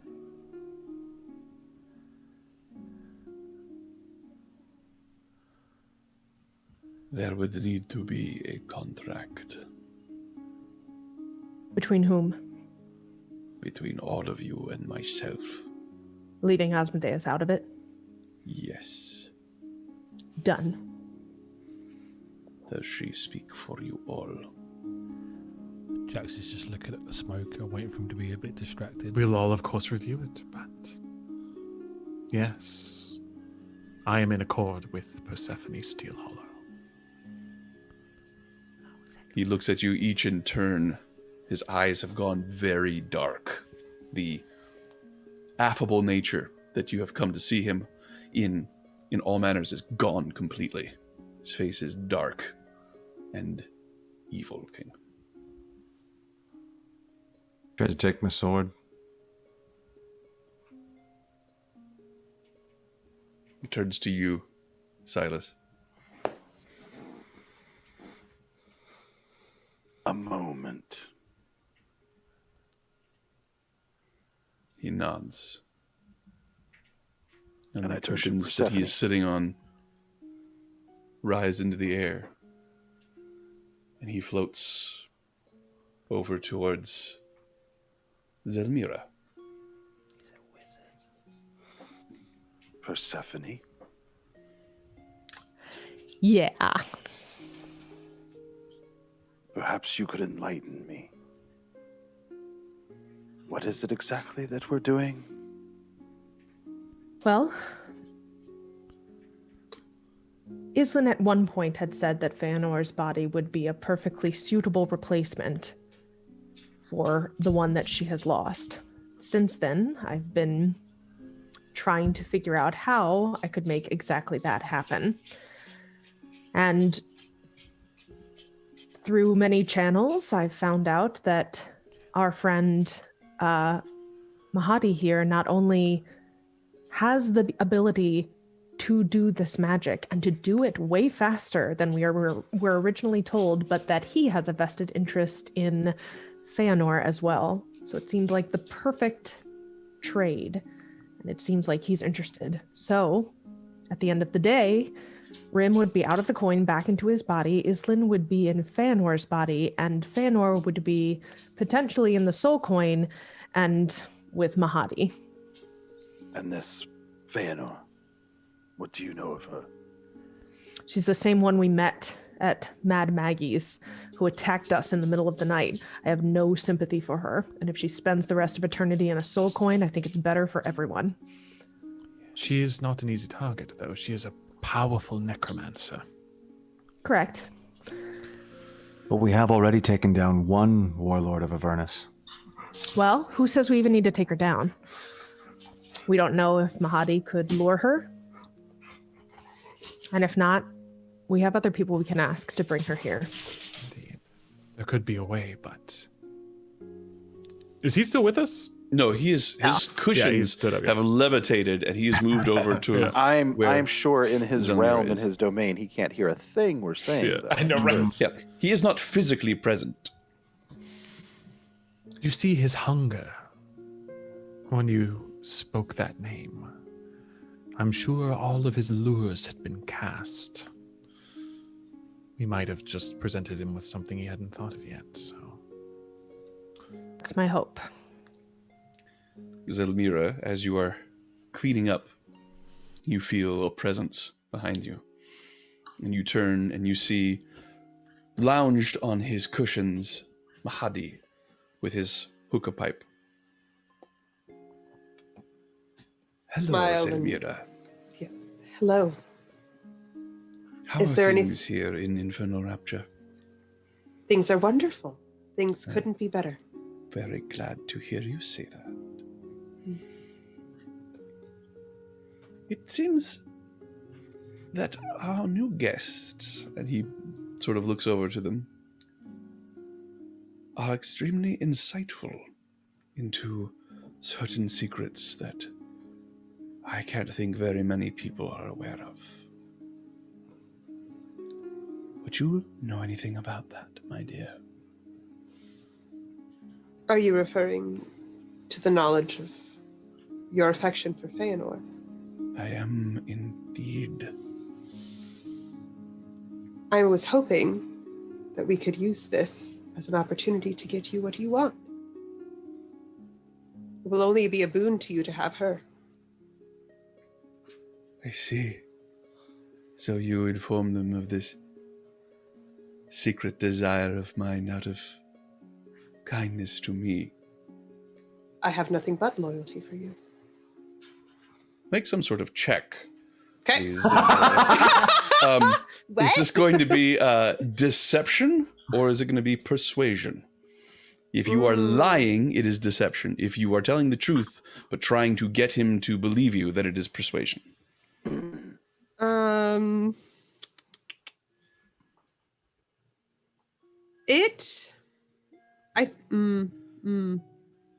At this point, it is not deception. So Very well. Not lying. Based on these bonuses that I can see and these negatives, I can tell you what it won't be. The conditions of the effect that you are under do not preclude you from lying. okay. You, however, are aware of what has happened to those who have lied to Mahadi in the past. I'm going to grant my inspiration to Zelmira. All right, on well, this. then that would be a what? Smart. Ooh, well, I rolled a 21. I just want to say how shocking it is that Islin would help someone lie. His eyes narrow and he says, I see. Well, fortunate for you in this case that it is indeed something that I want. And should they prove successful, you may be in the interesting position of having my gratitude. Nothing would make me happier. Is there anything else I can do for you while you're here? No. And his cushions float back towards the group. So during this time, have the rest of you had any further conversation? Yes. Oh, yeah. Islin is going to look to Persephone and say, where did you come across this bit of knowledge, dear? What does it matter? It's true. If we're going to try to take down another warlord, as distasteful as you may find it, I think we need the alliance of someone who seeks her position. You're talking about that jackass, aren't you? Liz, check Discord, please. Thank you. Again, we should find out whether or not we need to take her down. What you all fail to realize is that allies don't need to be people that you like or trust. Persephone, I know that you have extreme distaste for me, but you can't help but admit that I've helped this group. We should probably seek the aid of that gentleman, as distasteful as he may be. Who's currently sleeping in the arms of a giant, beautiful woman. Is he I doing- want to agree. He seems different than the others we've known. Maggie, Ragadraga, and Feanor. All of them. What? Answer me this, Falkrunn. If you were to come up with a reason for why Smiler is doing all of this, what would it be? He's just a creep. But that's... It's not the motivation. Why is he doing this? In terms of why is he doing this? Yes. My goodness, that drink from the sticks must have sapped your intelligence as much as your memory. He's doing it because it's fun. It's also sapped my patience, Eastland. Now, Falkrunn, don't fight with your friends. Personally, I've not been impressed by any of these warlords. Maggie couldn't prevent an attack in her own base. Ragadaga fell to an infernal machine quite easily. They have not impressed me. Their demonic powers, their devilish ways, they affect cowards and weaklings.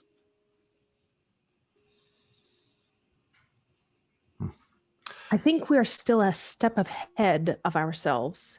What we need to know now is, does everybody agree to this contract? Then we'll figure out how to get Feanor. Afraid I'll have to ask our host a question before I can enter into the contract, Persephone. I may not be able to. All right. Well, we have to read the text of it first, yes? I would trust Typhon to make sure that any contract was mutually beneficial. But let's remember that El Terrell is the greater goal, but we have left Rhimb in that coin for what must be an eternity for him. We have an opportunity to fix this, maybe today. Let's do it.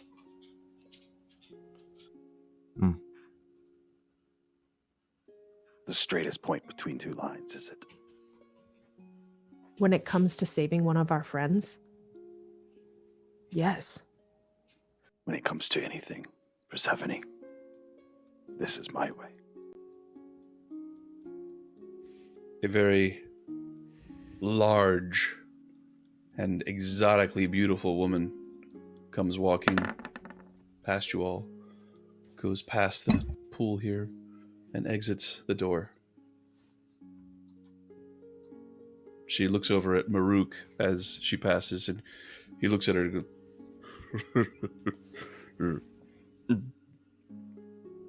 goes, incidentally, these people have been Got a little window there into the they've been present, but as soon as you began to speak amongst yourselves, and as Mahadi entered, they all sort of backed away respectfully, and they will not come back unless you call for them.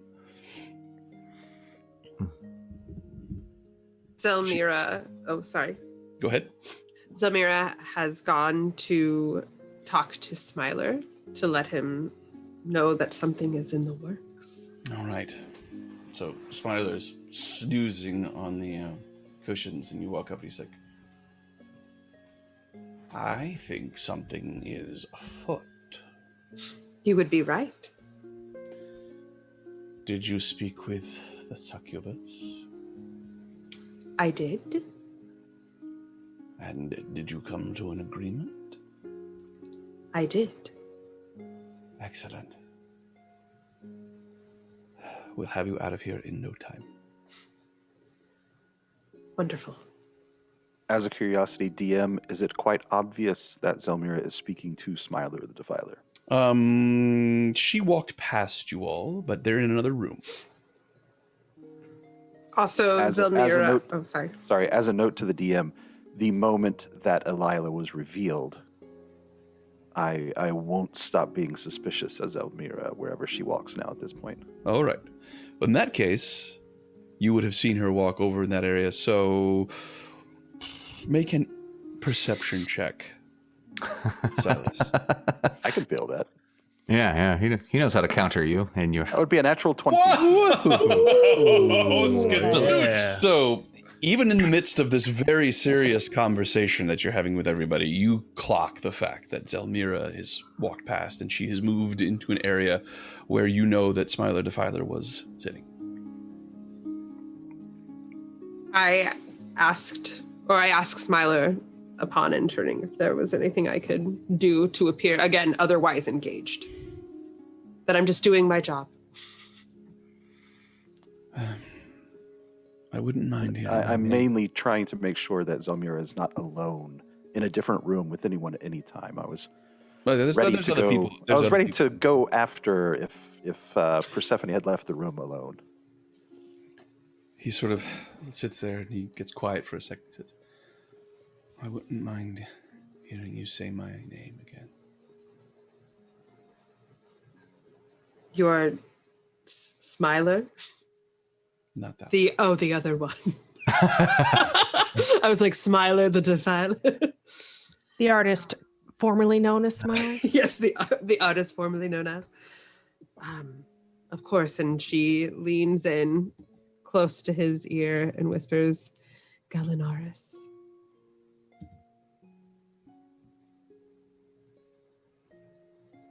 Quite a time we had once. Truly. Quite a time.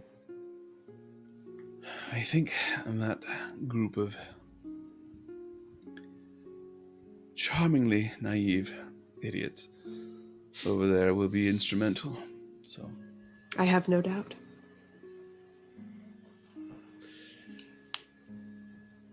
ready for the open road again? Such as it is. Such as it is, I am. Well, we'll make that happen. And he gets up and stretches. Nothing today, I think, Zelmira. I'm quite worn out. Understandably so. He walks over to the exit and leaves.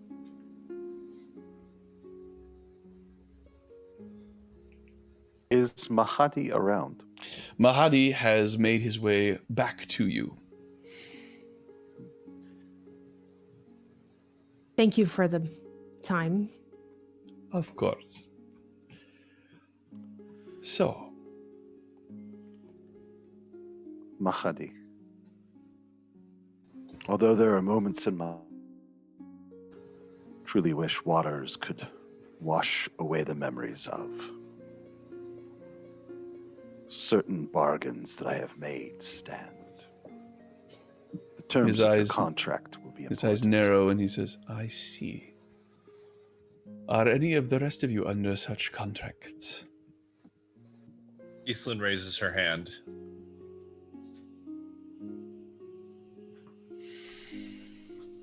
Then this is my proposal. I will see to it that you have the means at your disposal to do what it is you wish to do in a timely manner. I have the power to do this.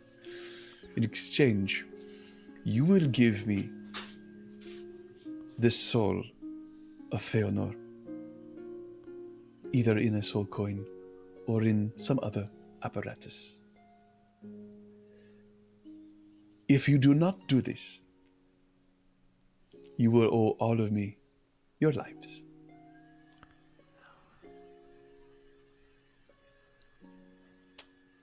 That would be the least of my worries. Yeah, as I say, we're all in this regardless, so. He looks at all of you.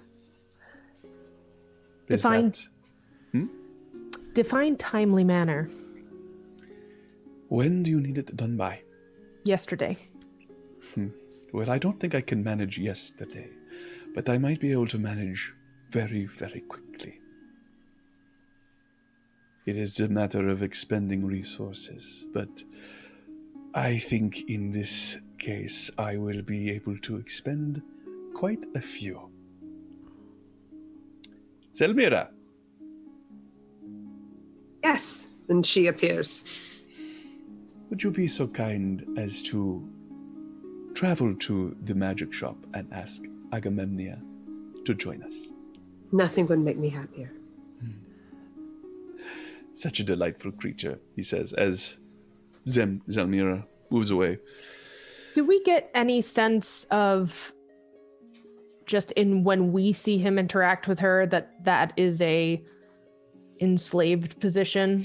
Make an insight check. The question. I was doing a really nice job of playing the. Damn, did you see my secret room? Guys, she is living. I do. What is that in regards to? I did message you it in Zoom. Let's see. I think you replied. I don't like Jax. Jax. But yeah, I did reply. Many You didn't even. You didn't even have to roll. You didn't even have to roll, Jade. With There's your, only 4 secret message places, DM. with your passive perception, you would have been able to pick up that, no problem. Oh, okay. So could that have been for the other conversation then? If I that right? Yes. Well, let's see here. I will have to roll for that one. Good luck. Just FYI, I'm still showing up in the Roll20 chat as Falkrunn. That's not confusing at all, by the way. I know, and I've signed out 3 times. It signed back does in. say your name. No, it says Persephone Steelhollow. Underneath, yeah, but at the top. Above as well. It's better now. The last insight check says Persephone Steelhollow. Yeah. Persephone Steelhollow.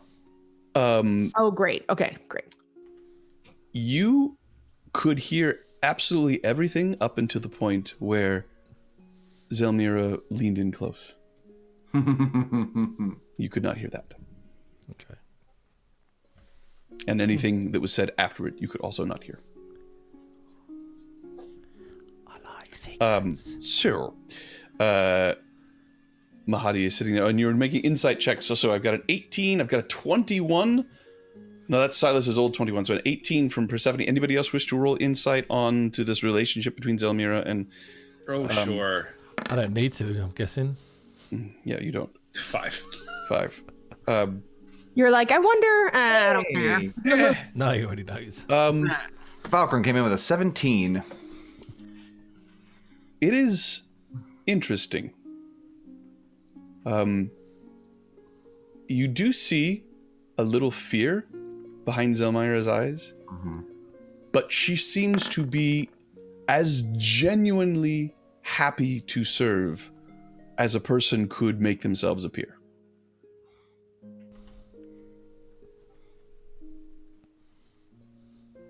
That goes for you as well, Silas. In fact, actually, you don't actually see the fear. You just see a woman happy in her work, content. She's got a bit of a sort of a languid grace to her.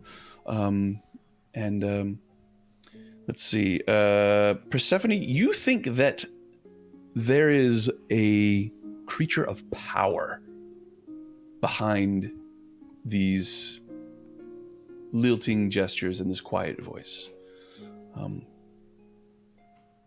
Potential that is untapped.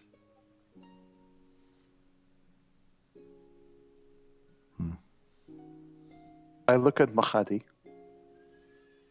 and I get his attention briefly and say, Mahadi, it seems we may be working together. I noticed a particular servant, someone else just left. One Elila. Not a servant of mine, Not a customer. servant of yours. A customer. She is a servant of Glacia. So I am told. A very familiar important negotiator and go-between.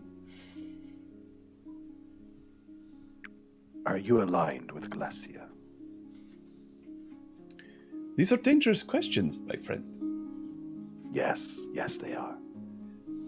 I am very content in my position of neutrality here in Avernus. I have an arrangement with the current lord. And as long as I do nothing to upend that arrangement, I am and my establishment are permitted to exist. Being aligned with one of her rivals would be most adwise. I am directly opposed to her. Indeed. There would be anything that I could learn about Glacia, I would be thankful. Interesting. Knowledge broker is certainly one of my titles, although not one that I'm that accustomed to wearing. Such information would have a price.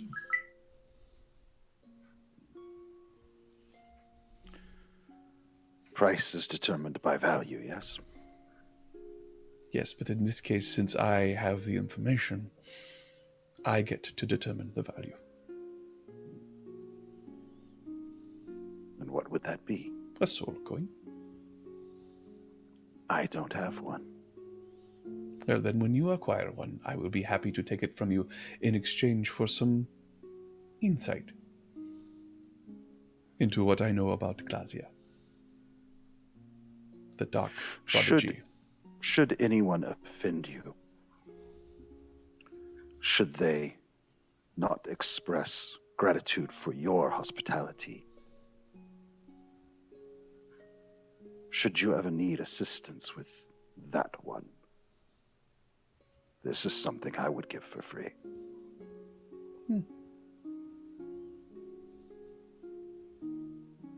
Well, that is appreciated, but hardly necessary. Let us see after we've taken down every warlord in Avernus. Oh my. Let us see. Such ambitions. Well, I would be very fortunate then to count myself among your friends. Do my conditions meet with your approval?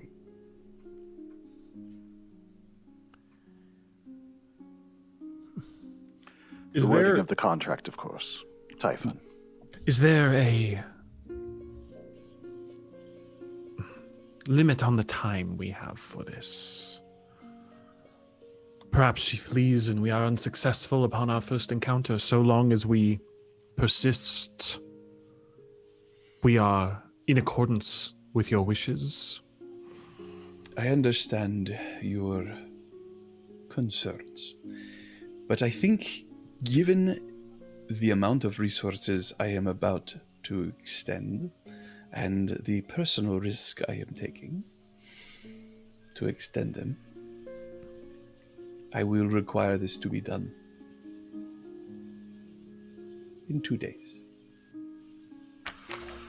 I turn to the rest of us and I say it's not like we have that much longer to accomplish it anyway. Sooner would be preferable, but logistics. I have no idea where she is. She might be on the other side of Avernus. In that case, it will take you some time to find her. Reasonably speaking, it would be able to be accomplished in 2 days. And what is it that we can do to encourage her to find us? I leave that to you, future kings of Avernus. And queens, I beg your pardon. What if we find her? Can we call you to come to us? No. Oh. How will we find you again? We will need this device, obviously, before we leave. So perhaps once you have provided us a rest and the means to accomplish this, we can let the sand begin to fall. Indeed. I will have... Well, let us see.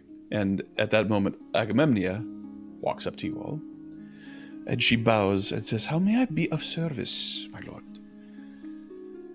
He says to her, "Agamemnon, I believe these individuals have spoken to you of what they wish."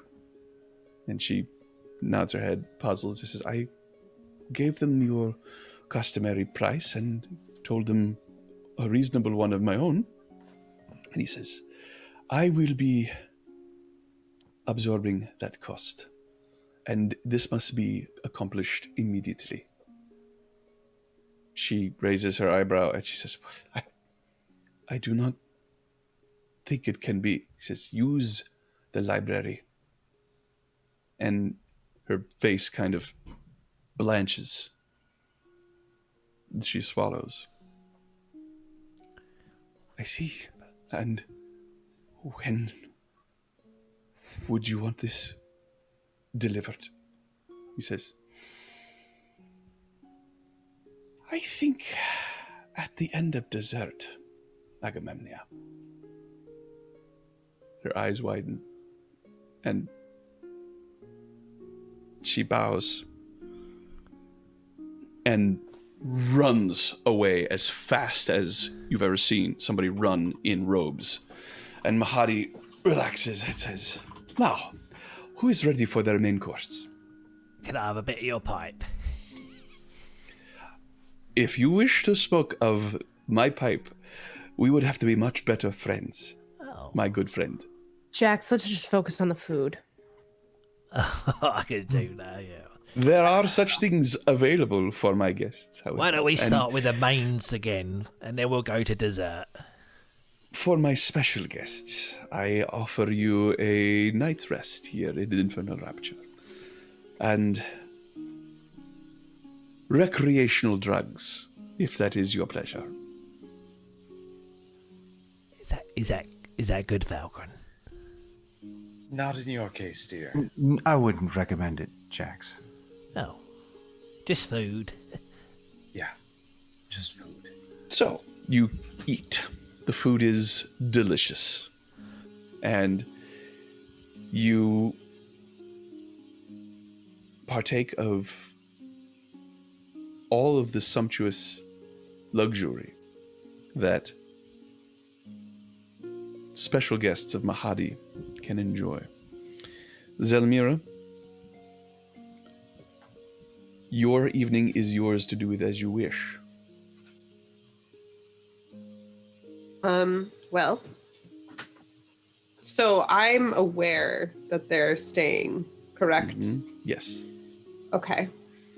So I'll go back to my massage table, clear my area, and then I will venture into Infernal Rapture to find Persephone. All right. As you are clearing your area, you look over and you see in a shadowed corner, very small form that you have seen in the Wandering Emporium, but you've never spoken to. Very dirty and feral looking halfling. You think her name is Fawn Ripper. She's sort of standing there and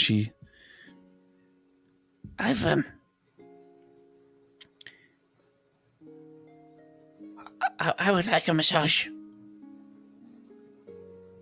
Her mouth turns up in a smile. You're aware that there is a payment? Yeah, I paid required? at the door. I paid at the door, yes. Okay, you've paid at the door. Well, then, I verify that. I'm guessing. Mm-hmm. She's good. She's good. So she escorts her to her chair. No, I want a private room. Oh, you would like... yes, of course. My mistake. I'm very sorry. And she takes Fawn Ripper to a private room.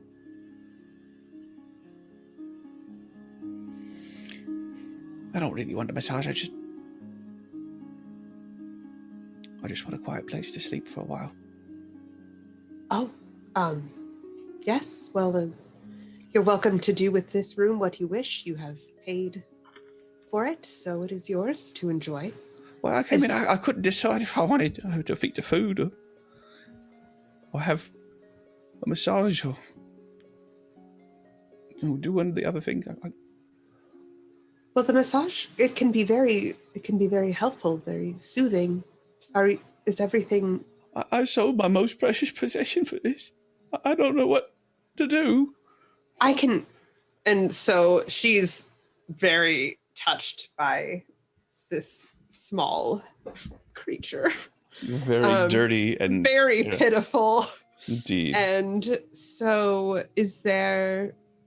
she looks at her and she says, why don't you just let me take care of it? Don't worry about payment. I had to pay to get in, so... Well, I know, but you don't have to pay for anything extra. And so she draws a bath full of wonderful scents and aromas. And are there flowers in hell? There was once. If you get flowers for her, then she bursts into tears and she says, no! I had a flower. It was so beautiful. I can take them. I can take them away. No, I want them. You'd like them, and so I put them into the bath. I'm sorry, I'm messing it all up. No. You are perfectly fine. Can I get you something to drink, some food? I don't know. Everything's good. Did I make a mistake? In coming here? I had something truly beautiful, and I sold it for a soul coin. And now I'm afraid if I don't do any of the things, it's almost like I still have it, the thing I sold. But if I do the things, then it's gone. It's really gone. Well, it sounds like you can't get what you sold back. No. And so I think the best thing you can do now is enjoy what it has bought you. That makes sense. Well, then whatever you suggest then. So Zelmira goes and collects the coffee and pours her a cup. She gets a wonderfully soft robe that she wraps her in after the bath. She brings her some food, and then she asks, is there anywhere particular that you have pain?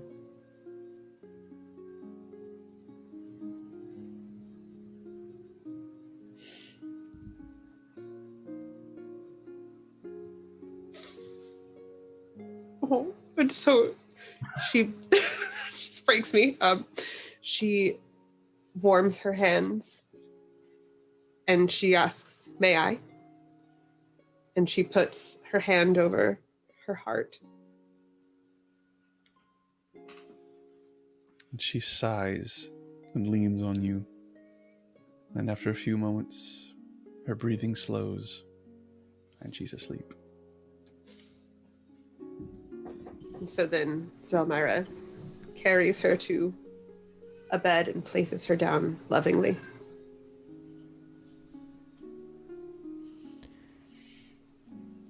Back Silas, to the rest of you. What do you think about my flower? You troll. Your what? I bought a flower. Look at it, it's beautiful. What is it? It is a beautiful orange, This is yellow... geranium. A geranium. It's geranium. And Mahadi looks at it and says, curious to find such a beautiful thing here in the hills. Jax? No. What he is holding. Lulu wanted it, so we had to get it. No. Lulu wanted to buy it. Ah, yes, where is the Celestial? I don't know at the moment. None of us know at the moment. She did not come in with you? Didn't she? She's with me, We right? found her, yeah. She's not. Wait, no, she should have been with... Maybe she's still at that market? No, because because Persephone and Silas went with her when you guys got your haircut. You found her with a natural 20. She was there, and so she should have been with you guys. She was with you in the magic shop. Yeah. And so we're just now noticing she's not here? You are just now noticing. Oh, man. Wow, we're terrible. Son of a... I mean, I'm not terrible. I don't care. We are the worst. I mean, you're the worst. I'm me. But Yeah, right. When's the last time we remember seeing her? She was definitely with you when you left the magic shop. At any rate, so Mahadi says, I would not worry. Inside these walls, she is reasonably safe. inside the walls of the Emporium? I'm sorry, the walls, such as they are. And now dessert. And you all sit and eat dessert, and Mahadi is very affable and answers most questions that you might have. Any questions? Hey, do not wish to presume, Mahadi, but clearly we're both very interested in getting this next bit of business accomplished, and I should not dwell on it, but we're very, well, nearby a particular place, and if you were able to help us with one more thing, it would expedite the process of, well, you know. Make sure that nothing happens, perhaps? Or would you be able to send someone to make sure that nothing happens to the little place in the center of the bone brambles while we take care of this other thing? I see. This is Red Ruth. She already has an appointment here at your fine establishment. I am aware. However, as I recall, the circumstances of her position require someone to mind her home while she is away. Indeed. And you wish for me to provide that while you take care of this other matter? In both our interests, I would think. Make a persuasion check, Typhon. I'll help. Damn it. And with advantage from Persephone. Persephone, what do you say to help with this? We are under obligation to her, and we would rather not waste any time sitting and babysitting her forest while we could be out doing what you'd like us to do. Had to reload that. All right, persuasion. 13. Let's see. It's logical. I believe that such a thing can be arranged. Thank you. Thank you. Typhon, do you think my flower's magical? Before we get to that, Zelmira, is there anything else you wish to do before we bid adieu to our newest member for this week? So before I leave, Zelmira will go.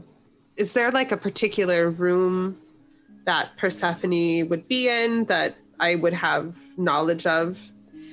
With your knowledge of the inner workings of the various rooms and dimensional things going on in this space, you are reasonably certain you know where Persephone will be. Okay, and so I go to my chambers and I write a note to her that I bring, and it is perfumed and smells lovely. And it says, if I can be of any further assistance in the future, don't hesitate to let me know. And then I sign Zelmira.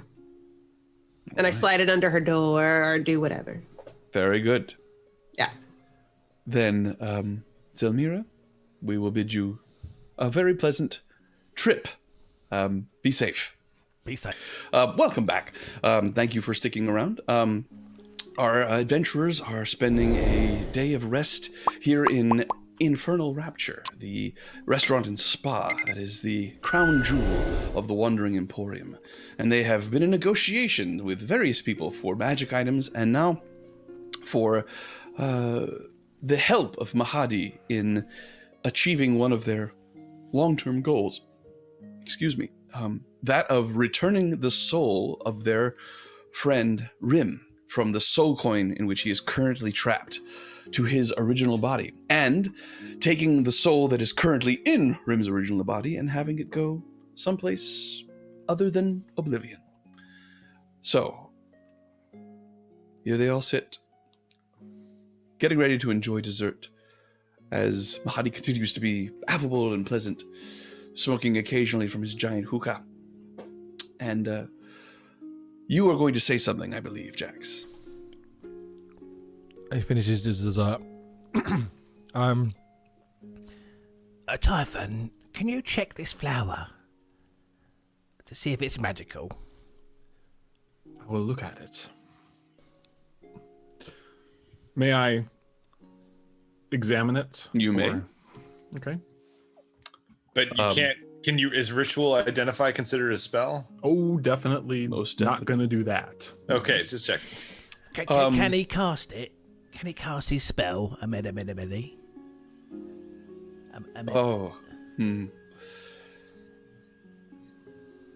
I think in this circumstance, Oh, thank you. It could be If a you magical wish. flower. identify. By your command. No, not at all. By my permission. Please. Then I will think about it. The sign does say no exceptions, doesn't it? It does. Would you do the honors? Of course. He holds out his hand. I always prefer the letter of the law over the word of the writer. Not to distrust you, but I'm sure you understand. Wise as well as intelligent. A rare combination. Not often accused, but thank you. He concentrates for a minute and says, I'm afraid there is nothing magical about this, although it is certainly a curiosity. He passes it back to you, Jax. Oh. But why is it still alive? Well, it has obviously been very well cared for. It is good, so I really don't know about these sort of things very much. And he dismisses it and goes back to further conversation. Is he Sure. telling the truth? Make an insight check. If you'll excuse me for a moment, I'm just going to step outside and check on Lulu. 16. If he's lying, you cannot detect it. Oh, I could reach out to know. Lulu. Oh, right. As you step outside, Falkrunn, you stand aside as an old woman comes hobbling in. She is stooped and she has the skin on her face is sagging down, and she is wearing clothes that are far too large for her, and she is barely able to walk on her own. She doesn't have a cane or a staff or anything. She's just sort of stumbling in. Do you require assistance? That would be very welcome. DM? Is this Ruth? Make an insight check. No, excuse me. Make a perception check. Okay. Because Ryan had an inkling, and I can't tell those between those. But we're not guarding her place. That's true. Mahadi may have arranged it very quickly. Perception. Not a nat 20. A dirty 20. You look at her, and there's A something Avernus familiar, 20. something familiar about her. You don't recognize the face, but the hairstyle and the robes hanging off of her. And with a horror, it comes to you. This is Agamemnon. And she takes your arm and hobbles with you back over to the group and bows. Ah, Agamemnon, right on time. Wonderful. Do you have the item? My lord, I do. The scroll. She hands it out. And her hand is palsied as she holds out a very small crystal jar. Looks like it's made of topaz. The receptacle. As you requested, Mahadi. And she bows. Very good. That will be all, Agamemnon. She bows again and begins to hobble away. There. And he holds the two items and puts them on the cushions in front of him and says, "Here is what you requested. I suggest that you take these, perform the rite that needs to be performed, return here with the soul of Fiona, and then I will see to the raising of the dead."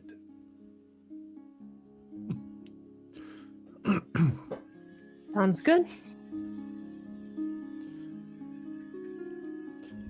Excellent. If one lasts.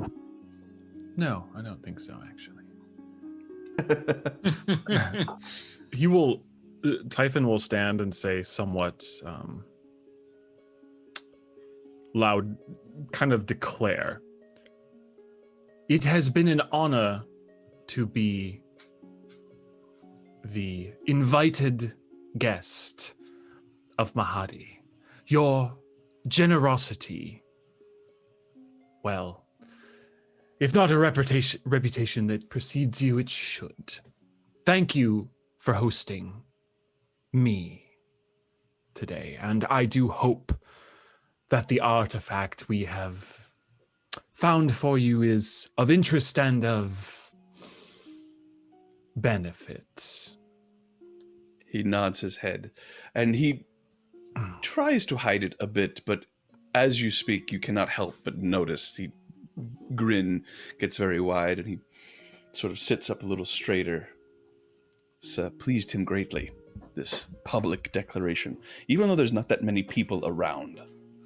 Yeah. Just the declaration of it seemed to please him immensely. And what was the... I was thinking of how to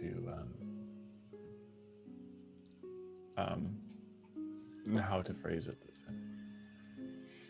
I'm sure that all will know that those things of arcane interest, of magical power, well, shall not go any longer unlooked for in Avernus. The time of idiot warlords stumbling about is now at an end. As we begin to take our reign. By what name should the people of Avernus call you, mighty warlord? Well, Persephone,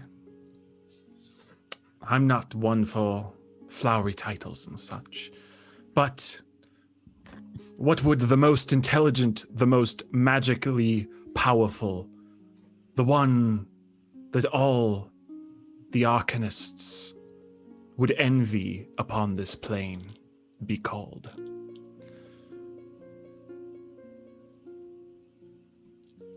If I may speak up, Bard, perhaps we are collectively the Omega, the end for many. Sounds good to me. And I whisper, remember Mad Maggie asked us not to become warlords specifically. Should we rephrase? It's a bit of bait. All right. We don't know where to find her, but I am certain that her pride would not allow such an affront. Fair enough. As you are speaking this, a fine person comes into view. A short woman of very difficult to determine what her race is. She is bald. She has tattoos all over her head. Her eyes glow with a deep silver, and she is robed. And she comes over with a desk and a piece of parchment and quill and ink. And Mahadi gestures to it and allows you to peruse this contract. In the interest of time, make an insight check, whoever wishes to. Okay. Would being able to investigate it for the Investigation would also work, yes indeed. Okay. What did you roll there, Silas? A 3. Is anyone else proficient in investigation? I got a that can help me 9. peruse And it? Falkrunn did much better than I did. I got a 15. I would have laughed out loud if Jax had gotten the best score. I'm going to say this certainly would have been the end of us right here. So, I was going to ask if someone could help me, but I guess we've all rolled. Oh, sorry, buddy. So That's all right. everybody's got their life on the line, so everybody has a chance to look at it. Woo! Oh, I have a dirty 20. Dirty 20. So, it is a very straightforward contract, and it establishes exactly what you would expect it to. There are no hidden clauses. It is, you receive these items. In exchange, you will, in 2 days, provide him with the captured soul of Fionor, the warlord of Avernus. And her exact title is spelled out, so there can be no misunderstanding of who you are speaking about. Just find the first Fionorian you find. And if you do not do this, then your lives are forfeit. Everyone who signs this. And he will require... Lives are forfeit, meaning what will happen? You assume that it means you want that spelled out as well? Yeah, so is it that, like, our lives are forfeit in that we are now... Come at me, bro. Is that what it means? Or like lives are forfeit as in, like, we are dead? Or lives are forfeit as in, like, our We are souls? in servitude. 3, 2, 1. No, there was nothing there about souls. Nothing there about souls. Nothing there about souls. Right. Do you inquire? Lives are forfeit? Sure. Yes, I understand. If you have not completed this contract in 2 days, you will drop dead where you stand. Seems simple enough. That seems way less terrifying when you put it that way. I mean, there are worse things that could happen to us in hell. This coffee is diabolical. A lot can happen in 2 days. We've only known each other for 4 days. Yeah, I was going to say. A lot can happen in 6 seconds. D&D, man. It's a long, long time. It's true. A lot has happened in the scant few days you all have known each other. So, do you all sign? I do. I sign first. All right. Dibs. You sign first. Typhon, you sign. Jax, do you make your X? He puts his X, yep. All right. Eastlyn? Eastlyn has taken some time to talk to her benefactor and asks, with your permission. You have no response. Falkrunn will sign right after Jax. Can you hear me now? Mm-hmm. Can you hear me now? Can indeed. That's what Islin is doing. Oh, right. Oh, there is nothing in this contract in any way, shape, or form that refers to souls. Okay. You do know that if you die before your terms of your contract are met, then your problems will have just begun. Yes. Eastlyn looks to Typhon with concern and says, how confident are we that we can make this happen?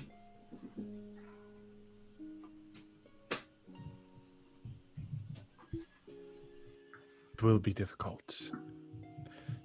Do you see another option? She takes a deep breath, then she signs. Beautiful. And as you finish sighing, Drin Gracchus comes over with a tray with several small glasses and a decanter, and he pours a deep purple liquid into each of the glasses and passes them around. Mahadi takes one. And, to the Omega. Long may they reign.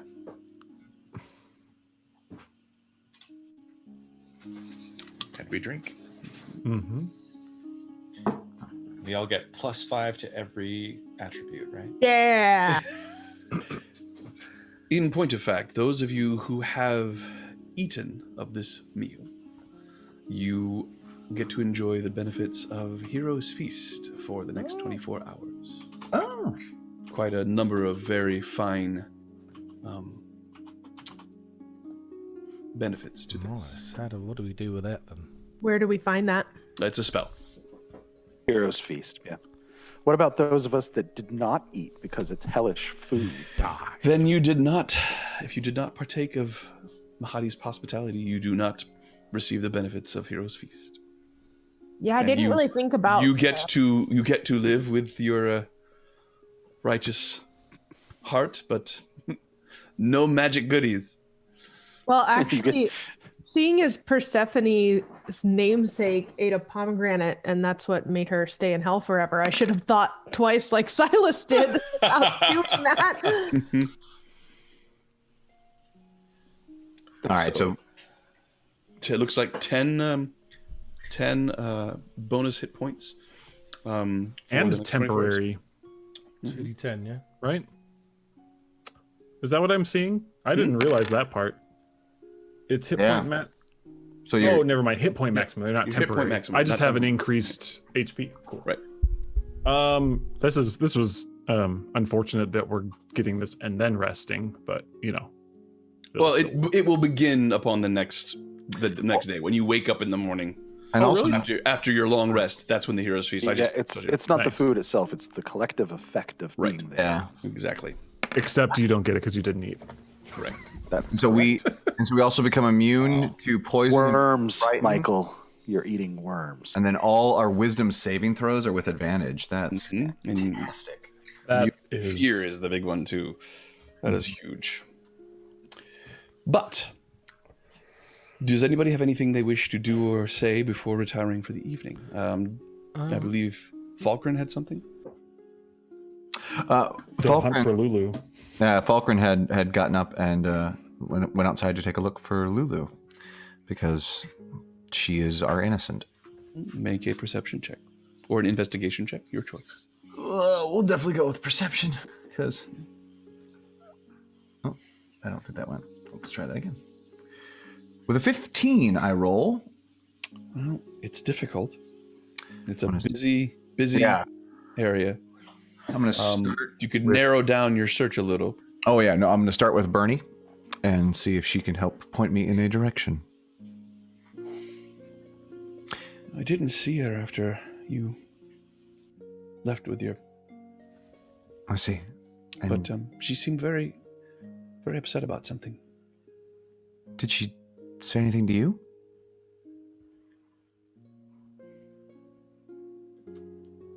A creature like that, resistant to certain effects. So I'm told. Mm-hmm. But spend enough time in a place, it affects everyone. Right. One way or another. Mahadi mentioned that she would be safe within the walls of the Emporium. That's true? Well, it's pretty common knowledge that you and your friends are specially favored guests of his. Mm. Someone would be quite insane to go against that, but there are quite a few insane people here. Right. And she looks around at some of the choicer elements, sort of walking around. All right.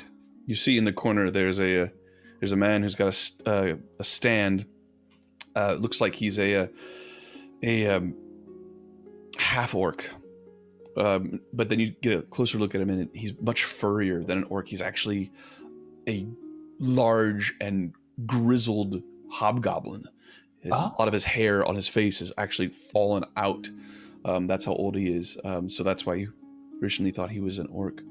But and he's got a cage in front of him that is filled with large, crawling worm-like creatures, about a foot long and 6 inches wide at their widest point, and they all have humanoid faces with eyes that are wide and tongues sort of open in agony. Just something you catch out of the corner of your eye with your 15 perception. Thanks for that perception. I'm having trouble sleeping enough as is, but thanks. Looks like this. Oh no. I'm okay. Oh. Yeah, that's a worm. That's terrifying. Mm-hmm. It also looks like somebody. Who does it look like?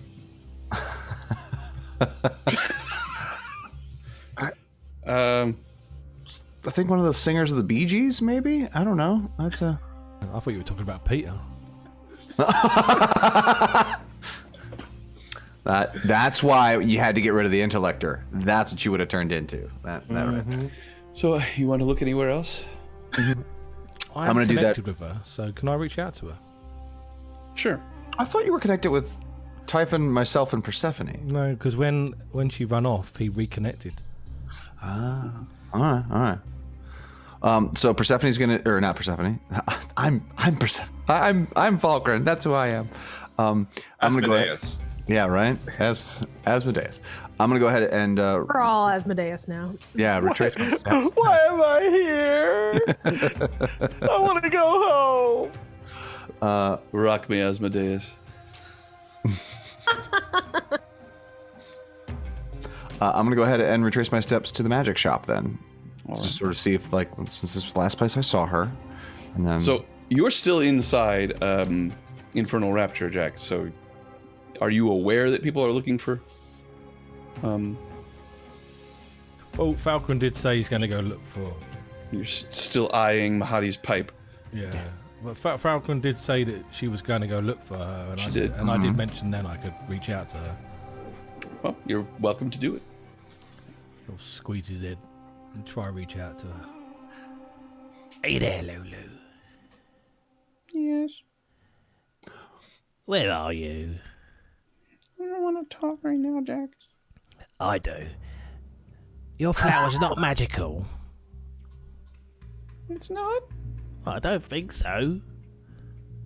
It's terrible. Leave me alone.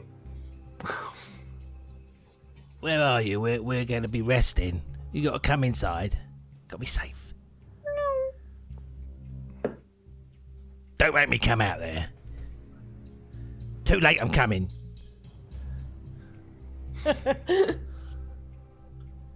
All right. Are you coming? You don't hear anything. She doesn't say anything back. I'm going to go look for Lulu. And now, for the rest of the episode, will be Falkrunn and Jax. Right. All right. So Falkrunn, I'll give you one. Shenanigans. Cue the Benny Hill music. So you do not find her at the magic shop, but on the way there, you see leaned against one of the tents, the extremely old form of Agamemnon, just breathing heavy, just. Do you need help to get back to the magic shop? Please. Of course. Falkrunn will, like, as gently as she can, put her hands, like, under her to support her, try to help her up a little bit. She feels incredibly frail. Mm-hmm. If you were to meet this woman in Baldur's Gate, you would think she was in her late 80s, mid 90s. And you take her into her shop. And there's the large bodyguard there, Brezka, her, and he says,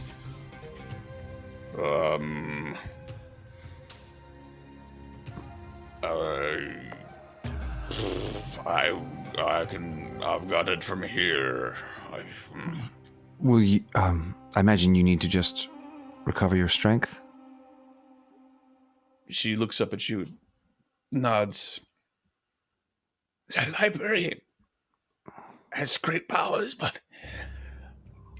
I may have overextended myself a little.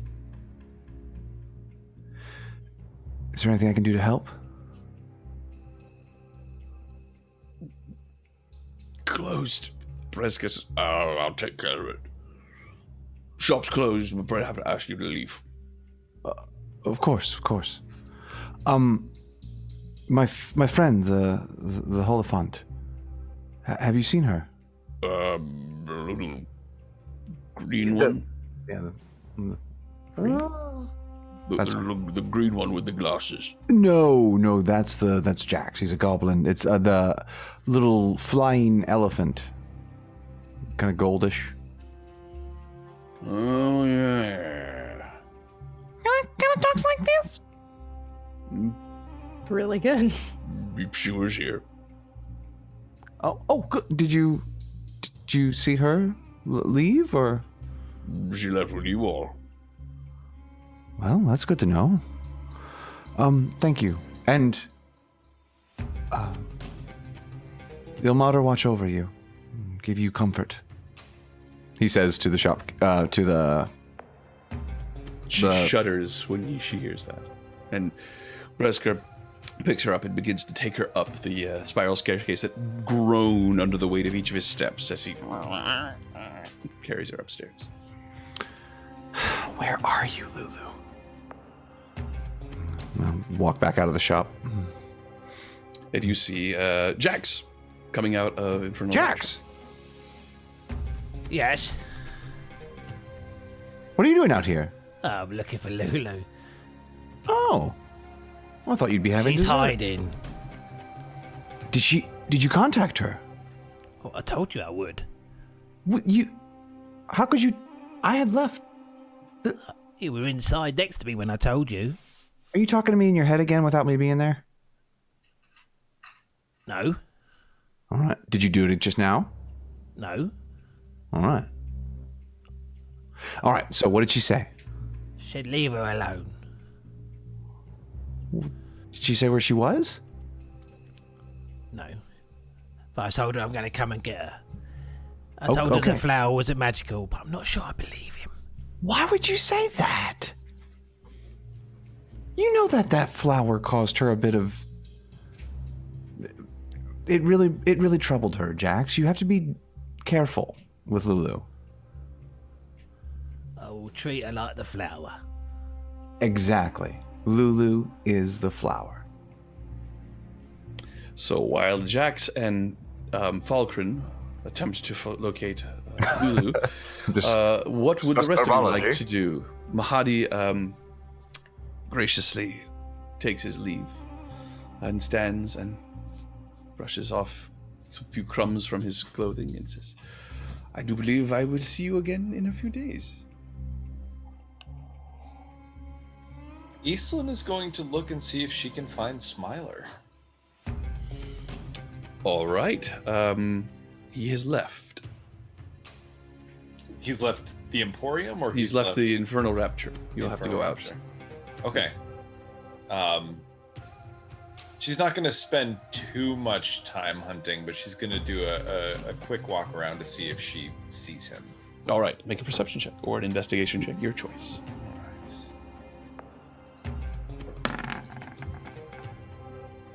12. You do find him. He is at a shop. I'm going to go ahead and put you on that map. Here in the Wandering Emporium, there is a shop over here. Looks like the proprietor is one of these very devilish-looking humanoids, a tiefling, except much more beholden to their infernal bloodline. And there are a couple of hobgoblins in front of it. And inside you see a number of cages with various odd animals in them. You see an animal that looks like a boar that has butterfly wings and a long tongue kind of like a serpent. You see an ape that is on one side of a large cage and all of a sudden disappears and appears on another side of the cage, just and just is popping back and forth between two locations in this cage. You see one of the flying cats that you first encountered in the Vanthampur estate, Tresrim. You remember Slobber Chops. Let's see here. I kind of wanted to take her. She was very cute. And as you are looking at this Tresrim, you see Smiler turn around, and he's actually also looking at the Tresrims. Ah! Beautiful creatures, aren't they? They are quite fascinating. Mm. You got your eyes on a pet? Well, you know, get a little lonely out on the bike. Can't really afford company of anything larger. Fair. So, I have to apologize on the behalf of my party. They don't Whatever for? Well, they don't see the benefits in alliances the way that we do. But you do, am I right? I believe we have similar interests, similar goals. And I just want to offer you a small bit of advice. I'm all ears. This group doesn't belong down here. They operate on a different frequency, if you will. So you have to appeal to them in a different frequency.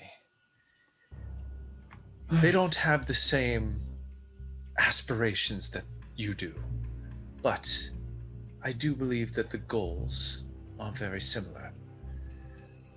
So, would it shock you to know that I was once that way myself? No, actually. I can see that quite clearly. I'm content that in time they will all come to see things the way you and I do. It's an effect that this place has on people. Or they'll die. In which case, what point is there? So pragmatic. That's one thing that Avernus breeds. Pragmatism. And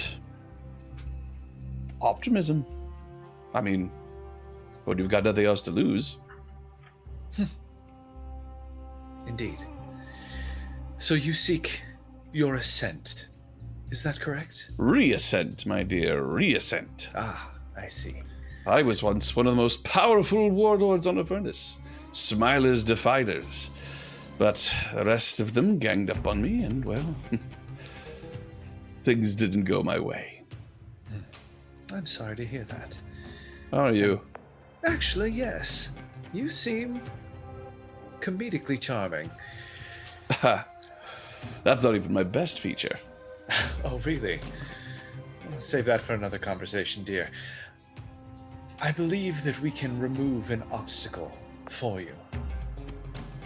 But your assistance in that case might be very beneficial. And once we are on the other side of this, your freedom from the things that come with being a high-powered warlord. Well, we'll have to talk more about that, won't we? Indeed. Incidentally, there is something you can do for me now. Well, not quite at the moment, but soon. I am under the effect of at least 2 different spells that drop in on me occasionally. They, certain individuals like to keep abreast of where I am. In here, fortunately, I'm afforded a little bit of protection at a great cost. But once I leave, and should I decide to purchase a pet, well, it might be best if I'm not seen leaving with it. Do you think that you could carry one such thing out for me? Potentially. What are the downsides to being seen departing with one such thing? For you, nothing that I'm aware of. Just somebody carrying out a pet. For me, well, the less attachments I appear to have, the better. Fair. Who is it that you are hiding from? Well, I did mention that I was taken out by several of the warlords. Mm-hmm. Some of them have very powerful friends, and one in particular is very powerful in and of herself. Drop a name, dear. Oh. Well, she's known as Fiona. Oh, fascinating. The tangled web we weave. She just smiles. All right, make your purchase.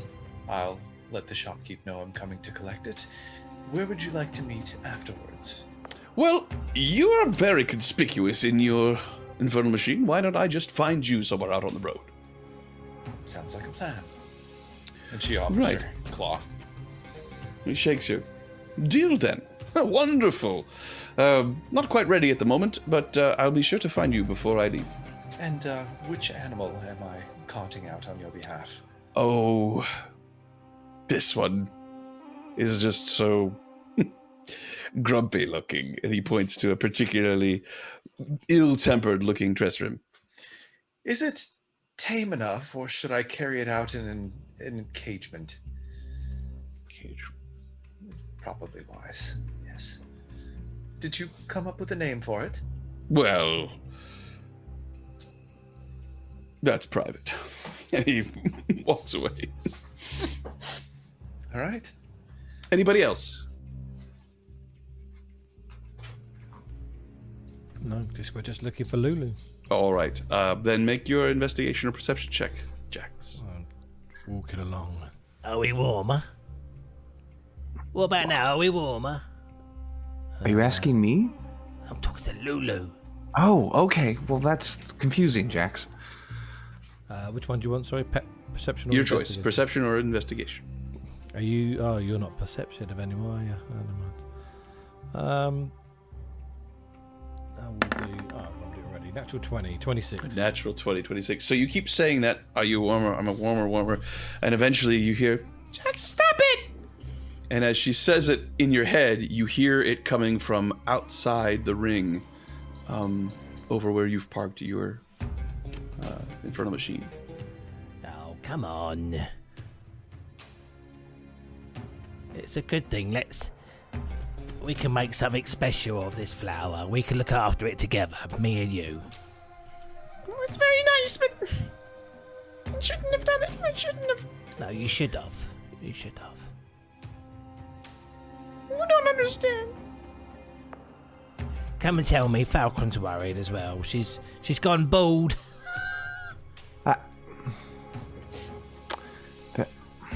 I am worried, Lulu. Falkrunn says she's worried. I know where you are. No, you don't. I'm hiding. I know. You're by the machines. I heard you a minute ago. No, I'm not. Well, I'm coming now. No, I'm not by the machines. I'm over by the forge.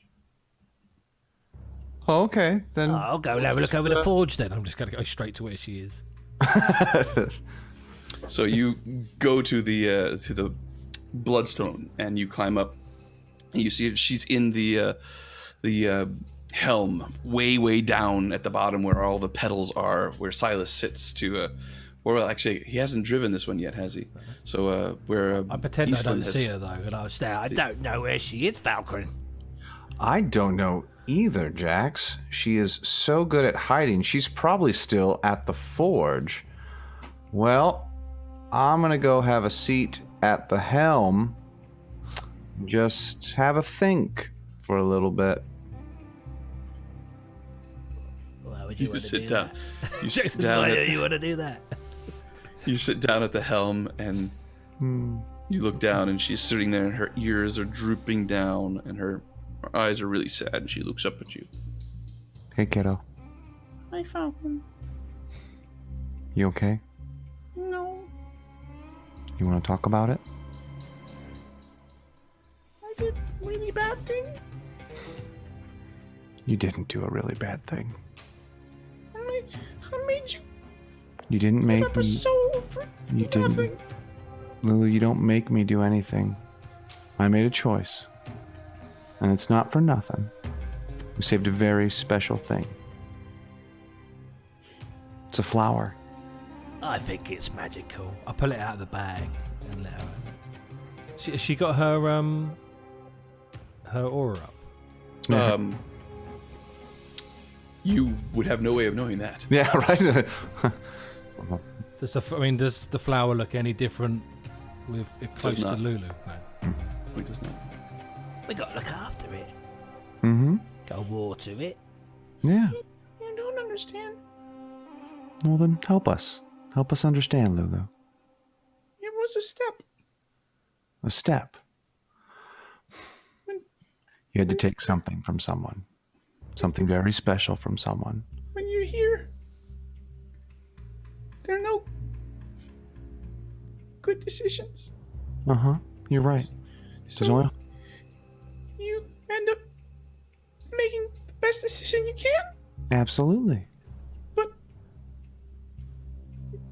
little by little those decisions only lead to one place. I know. I never made a decision like that before. Now I'm on the path. I'll end up just like her. And she buries her face right in your lap. Oh, hey. We are all gonna have to make some hard choices while we're here. But as long as we look after each other, we'll get out of here. All right? We told you. Way back on the hill. We're not gonna leave you. What if I leave you? Well, then we'll just have to come after you. Oh, you can't hide very well. Yeah, that's true. You can't hide very well. I mean, I thought it was a good hiding spot. It's really not magical. I think he's lying. Yeah, we don't exactly know. For a flower to exist here, for something like this to exist here, it has to be something. Terrible sacrifice if it's just a flower. Well, I haven't watered it, so let's water it. I'm going to give it some water from my water skin. The water sinks into the black earth, sort of coalesces down at the bottom, and sort of soaks the rag that the earth's sitting in. And He gets one of the leaves and says, "Thank you." See? Yeah, very funny. All right. we're always looking for answers when we're here. And we're going to find more questions while we do that. But as long as we all work together and stay together,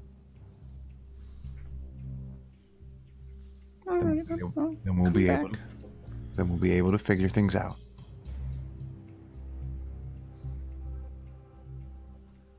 Okay. Let's go back. And she'll kind of scoop Lulu up and tuck her, have her kind of do the one arm cradle carry as she starts to walk her out. Okay. So you walk back into Infernal Rapture. And as you do, Lulu looks up at the statue, and the statue morphs into a giant mastodon.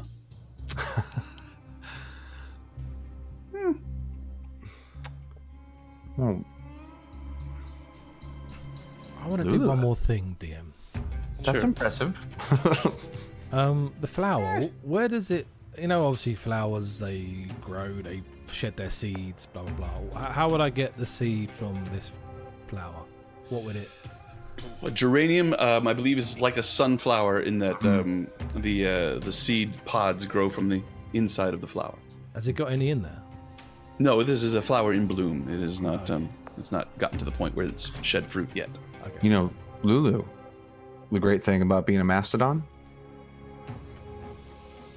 More trunk space. I don't get it. Boy, I could really blast the heck. I could really blast a lot of people with that. Yeah, you really could blast the heck out of a lot of people. Yeah, that was what I was gonna say. Cool. Let's go find Persephone. Okay. And you all, in your various chambers, however, anything specific that you want, you are each led there by a different servant. All of them very eager to please, happy to offer you beverages, snacks, pretty much anything you desire to make your stay more comfortable. I relay the information I got earlier to the two others that I'm connected with, which is Falkrunn and Persephone. So this information is specifically about them, about what's her name? Liz's character being a slave and under control, and about the fact that she went and spoke to Smiley the Defiler. Oh, okay. And everything that they said between them, apart from the name, which I couldn't get. It's been so. I wanted to do it earlier, but it's been so long I can't remember all the details. No, I understand. No. Yeah. I can. If you have any questions about all that, anything that comes up, feel free to message me, and I will be happy. Yeah, I know that's. Feel you know what Jax might have heard. Does anybody have just because he doesn't know who is listening. Yeah. So. Yeah. Falcon. Anything else from anyone? Just. All right. Then you all enjoy the benefits of a long rest. And as you wake up the next morning to having slept in a comfortable feather bed, there is pastries and coffee waiting by each of your beds. As you move around in this space, so many things you've seen so far, it doesn't even faze you whenever you stop to think that this is actually all in a tent. But it seems that every time you think, well, surely this must be the end of this area, the hall continues, or there's another door. The area that you are all staying in seems to be of a certain look, but it has the feel of being on some sort of seaside shore somewhere. The air smells fresh with a hint of salt. The light, you can't see out windows, but there are windows, and the light that's coming through the shutters and the screens in front seems natural. And there's smells and sounds of surf and seagulls, and it's very pleasant. You have juice, coffee, tea, bagels, and the day is yours. I go out into the lobby, sort of waiting for the group to emerge. Mm-hmm. Jax comes out with more bagels than he can carry. Look at this bag. Scones. Thousands of them, Jim. Two in his mouth. See no reason why you cannot take anything that you have found in your rooms. Does everybody take it? Oh yeah. I mean, I get enough for another 2 days Heroes Feast. Yeah. I don't know. Sure that'll work out for you. Yeah. Yeah. I've had a couple hours to copy spells. Absolutely. How many would you In fact, make an insight check. Insight. Kind of hoping that it might be the fact that we've been in here for like hours and hours and hours. Am I inciting myself? Peter, you can do that with inspiration if you wish. Oh, no, thyself. We might want to save that for some soul spells. Well, he actually said that before the result was out. Did if you want to. You did. Yeah. No, that's it's all right. Huh? right. I'm helping Typhon out a little bit. Do it. Oh! Nat 20 the second. So that was You gotta A go good with that spending of the inspiration. Go with the gut, man. Go with So the as gut. you sit down to begin writing, you stop for a second and realize, based on what you know about magic, there is no possible way that even one of the greatest mages to ever have lived could have achieved what it was that Agamemnon achieved in the space of just a few hours last night. The way magic works does not allow that.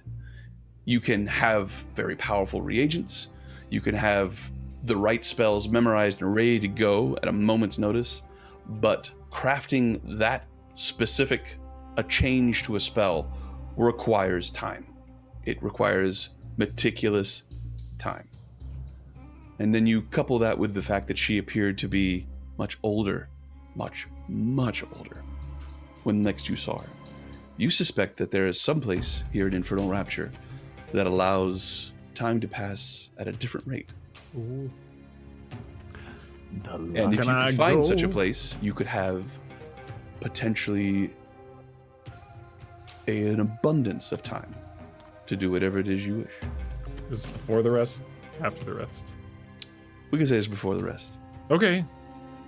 I don't want to, take too much of the group's time just so I can sit down and write a bunch. But what else are we going to accomplish in a half hour? I would like to see if I can be permitted access. All right.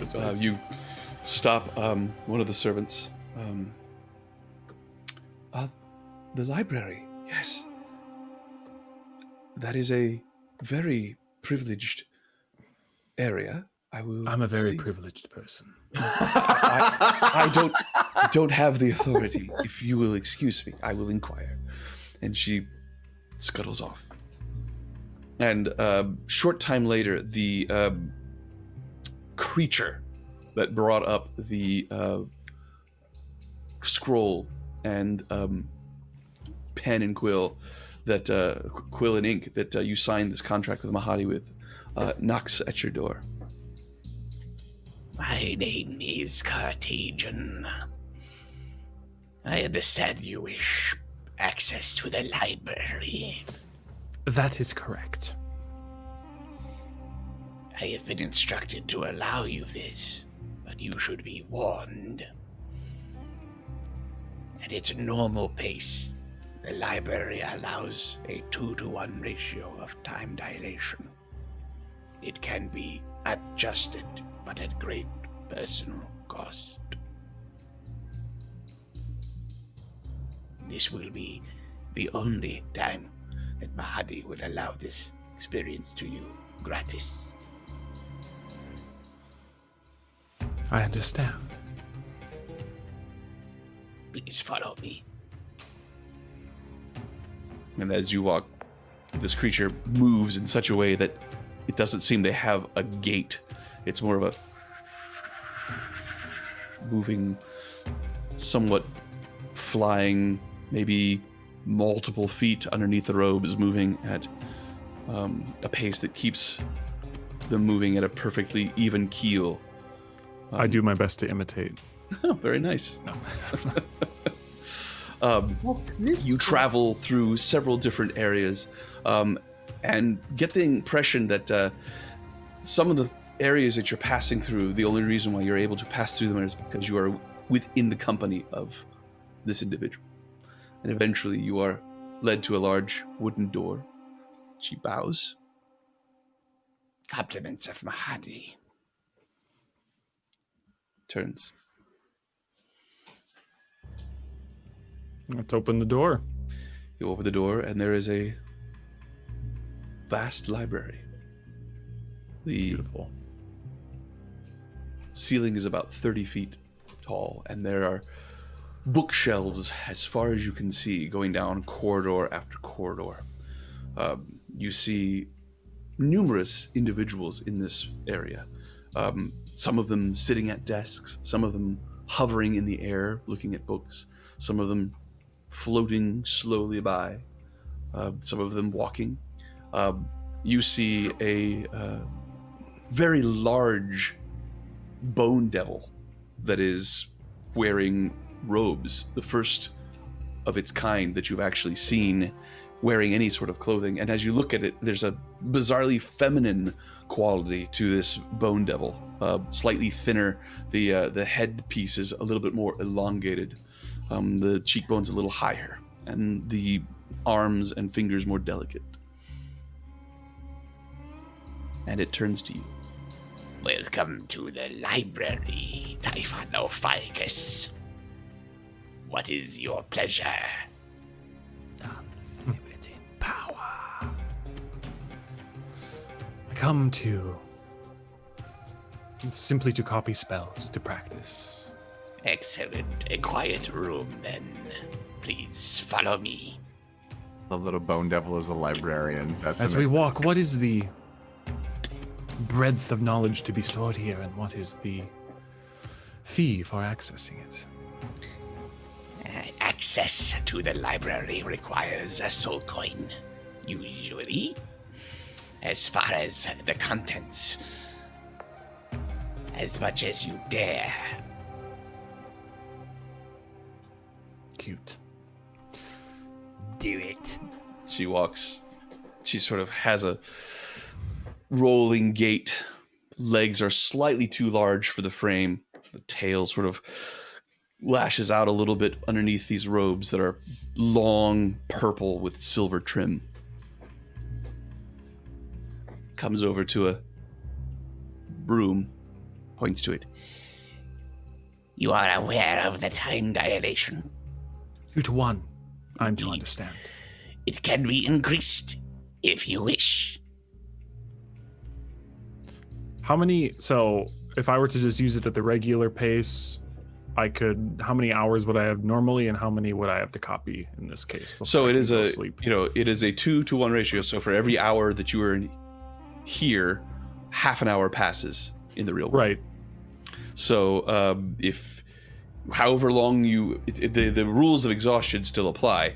So yeah. If you want to get your 8 hours of long rest, you would determine that you could potentially have about 2 hours in here before you would be courting exhaustion. Gotcha. And then I would just... So that would be... So 2 hours in the real world would be 2 hours in the real world. And here, it's 2 hours. So you are still experiencing 2 hours, but only 1 hour.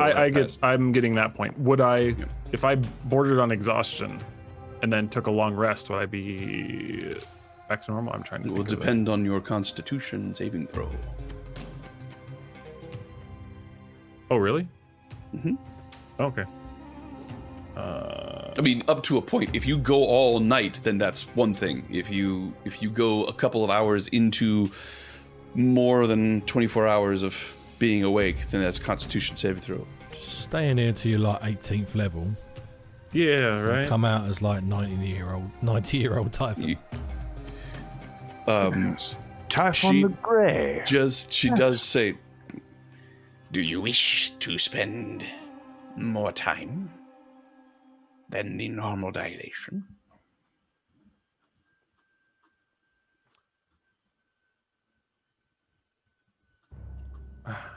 At what cost, and how much can you slow it? It can be slowed a considerable amount. However, the cost is not monetary. It is dependent upon the Constitution. There is a price. Years of life. I see. I will take a few hours here. Nothing more. Very well. I will Would see not that like you are not disturbed. Unless, of course. Am I to understand you are at the service of those admitted? To a point, Typhon Ophiacus. To a point. I have a curiosity.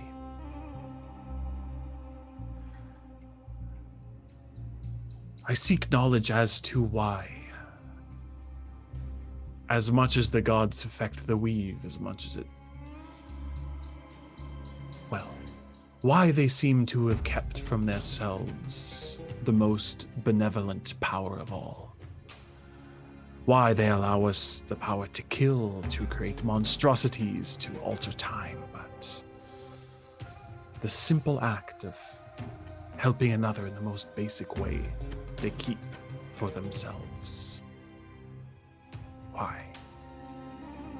And is that absolute? Interesting. And she scratches her face, and as she does, it's a as the claw scratches on the bone. A curious topic of discussion, but not one that is that unusual. I will say that I am here to make sure that those that I receive the privacy and the best that can be offered in terms of amenities in the library. However, I am not a researcher for anyone other than myself. If you wish, I can arrange for the purchase of some slaves who could help you with this project. They could do the research for you. And how much time will this take? It depends on the topic. Research, you know.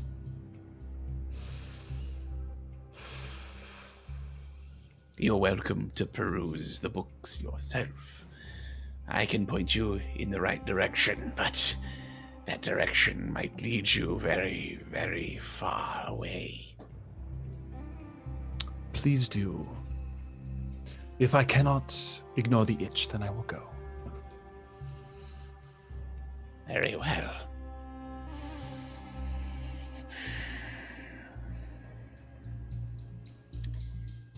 Continue along this corridor for approximately 100 of your paces. There you will find the beginnings of another corridor. What you seek will, no doubt, be somewhere that way. I will nod and just retire into the room. Very well. How much time do you spend?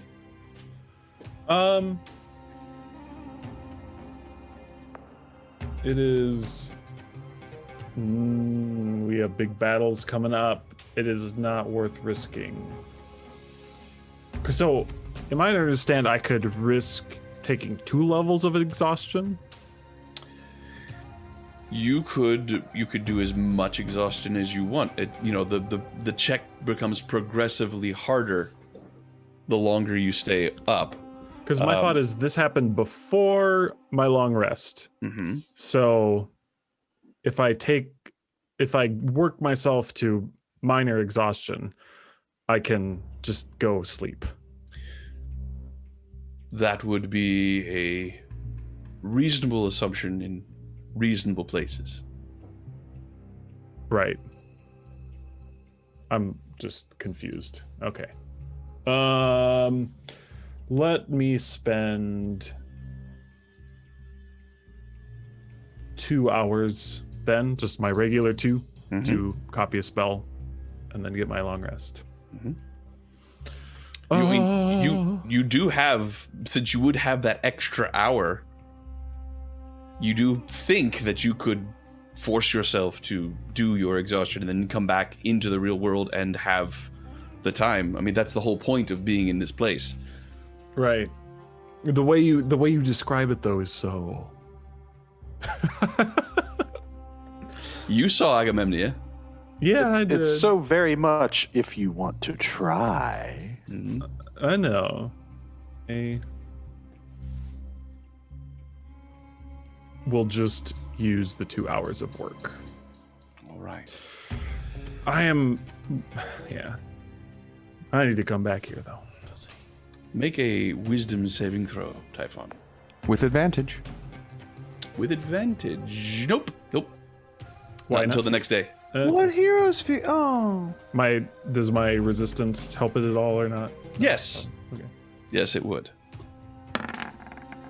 In that case, I got a 21, unless it fails, and I'll make it higher. No, it's a 21 is enough. So you begin to pack up your materials and get ready, and this place is wonderful. You could get so much work done here.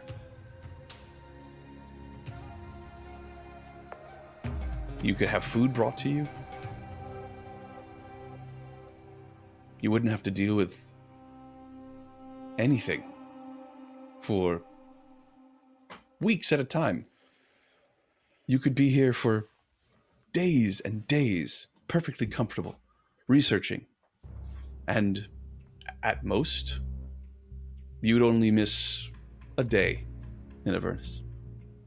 Maybe 2. And if you decided to stay longer, then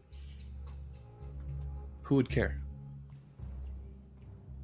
However, as these thoughts pass through your mind, you realize that there's work to be done elsewhere, and that this is a project left for another day.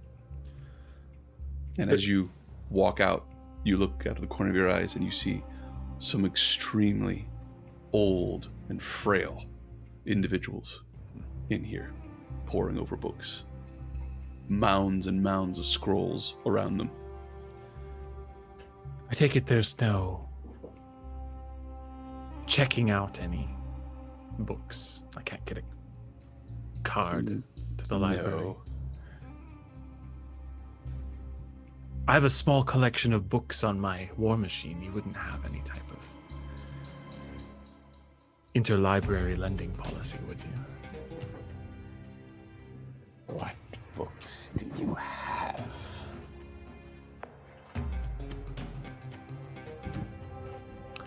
Wow. A few spell books collected on the way.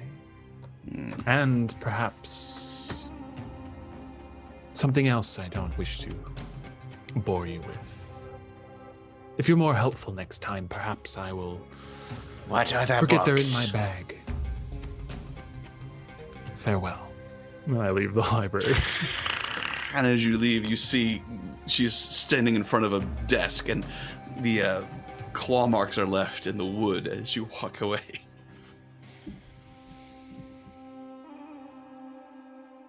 And you make your way, quite tired, but you return to your bed, and you see just down the hall, you see Persephone speaking with a servant. She's her hair is down, and she's wearing a nightgown. You've never seen her in anything other than her armor, but apparently they found a nightgown for her.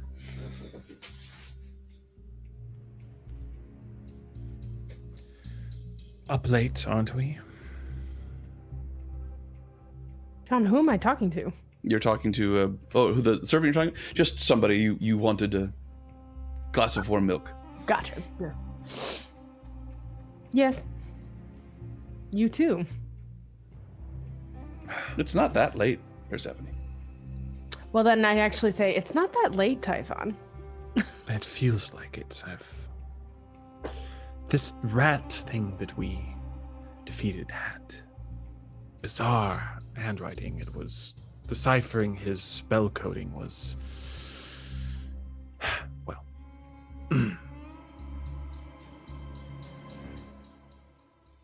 well, anyway, was there? I'm like confused by this encounter. No, I was just sort of illustrating the fact that there were people still awake, although it feels to you as if everyone should be asleep by now. It seems like I just haven't seen you out of your armor or standing at guard for quite some time. Feels like I haven't been out of my armor and off my guard for quite some time. An ironic place to feel relieved, isn't it? Yes, feels wrong. The entire time you've been in here, you have not felt once as if you were in Avernus.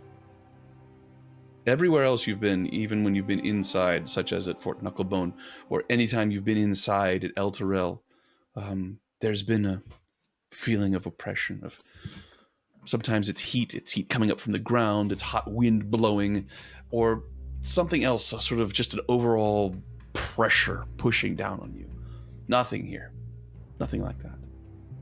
Like being inside a building anywhere else in Faerun. Do you think this scheme this next risk is worth it? Is it the right play? Or have we jumped at an opportunity too soon? We don't have much more time for many more opportunities to present themselves. I think this one is pretty solid as far as things go down here. I agree. Though I fear I could have lost myself in the study I just visited. It was pleasant, it was fascinating, it was everything right. This place is like that too for all of us. I wonder whether or not it is just a trap seeped with all the more honey for us. Equally as dangerous, but our own desires being the bait. I think we could lose ourselves far worse here than on the fiery plains. It wants us to stay, which is exactly why we can't.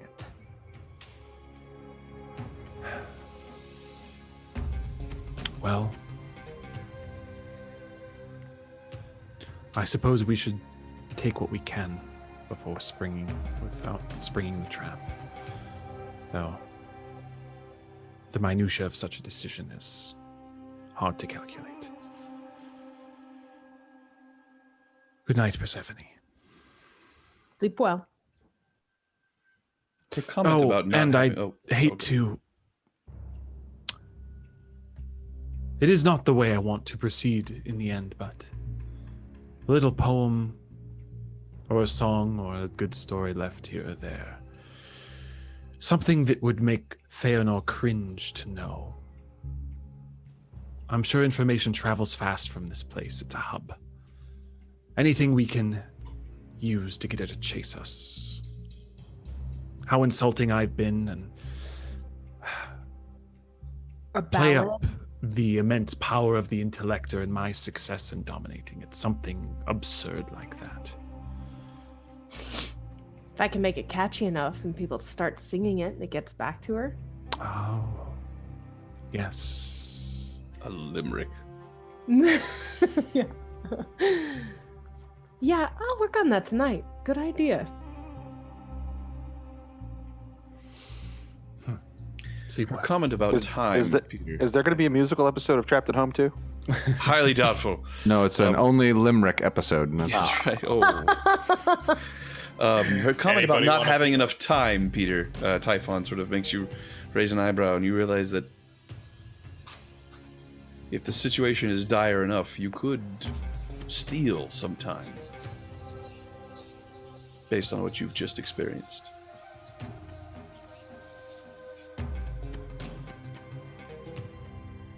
But still confused, but yes. Well, good.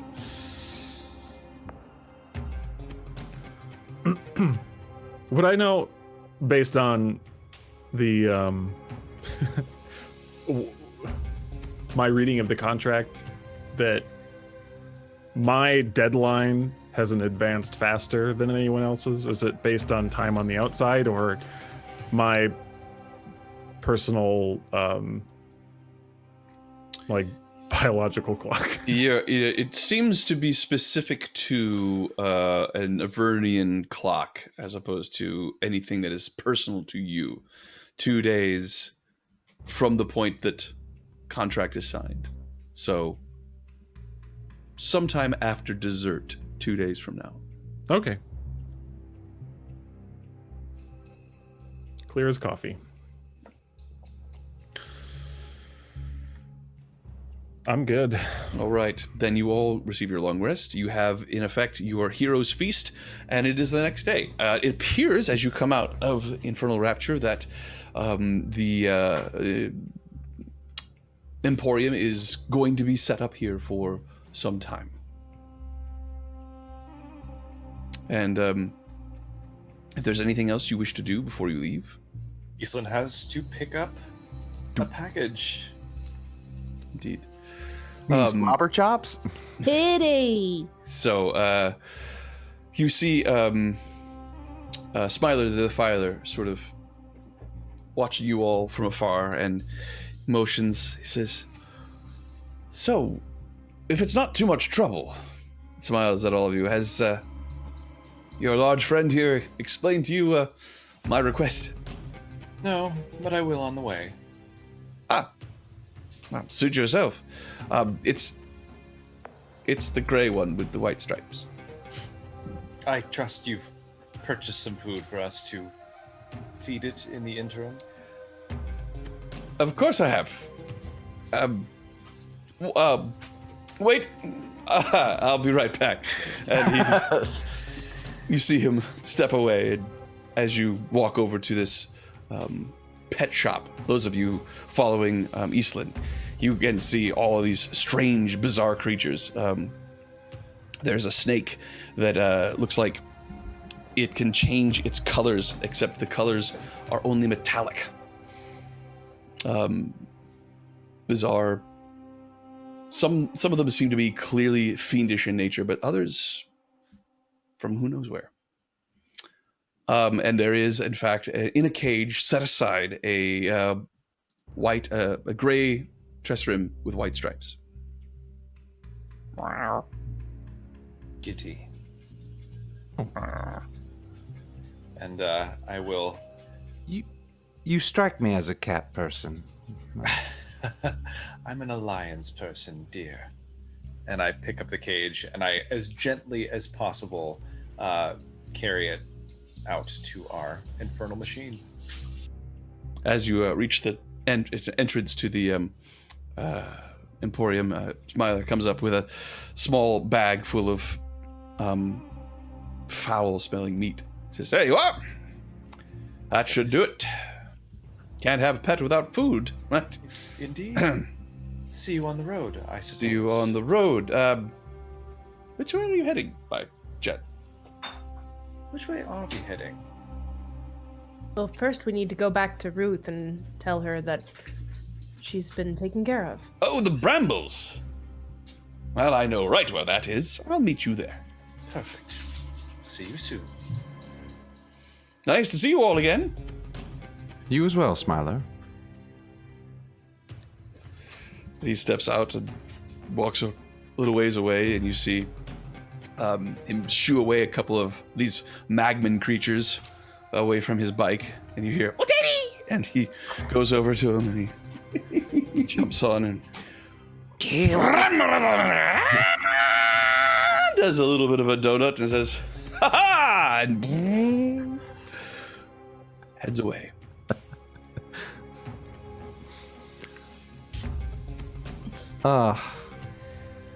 What would you all like to do? I guess I'm driving. I'll get in the seat. This seems like a... No. No. I mean... We Jax... need you by the harpoon thrower. Absolutely. In point of fact, your upgrade has been installed. Oh. Excellent. By the claw, then. So it's got the wrecking ball and 2 harpoon throwers? No, it has the wrecking ball, harpoon thrower, and now it has the infernal screamer. That's right, the screamer. Oh, I'm going on the screamer. And then, of course, it has the grinding gears in the front. Did we talk to Mahadi about the ability to find this place again? It seems like it's going to be here for some time. For at least about 2 days-ish? Indeed. So, how do we find... I mean, we kind of stumbled on Ragadagger, and then quite literally stumbled over him. So, Well, I say we first go back to Red Ruth Right. Tell her that she has her appointment and we've set up a watch for her.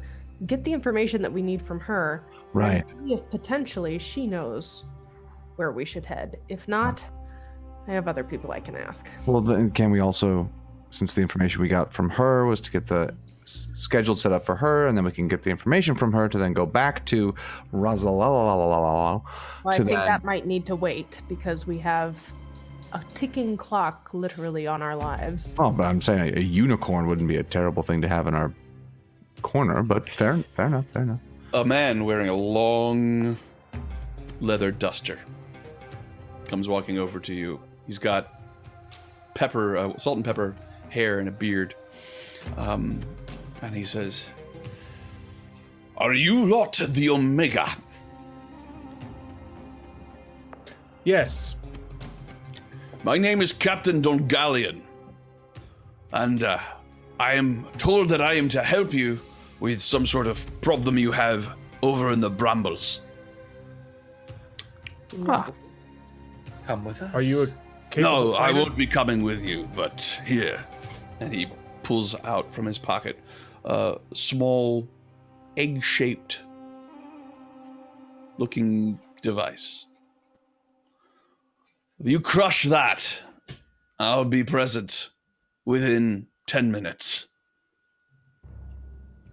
I'll bring with me a force that should be able to handle whatever it is you need handling. Fair enough. Cool.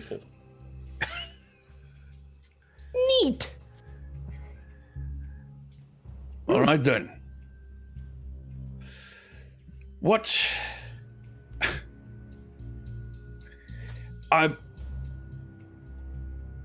It might be considered a bit unprofessional to ask, but I am curious. What potential threat are we looking at?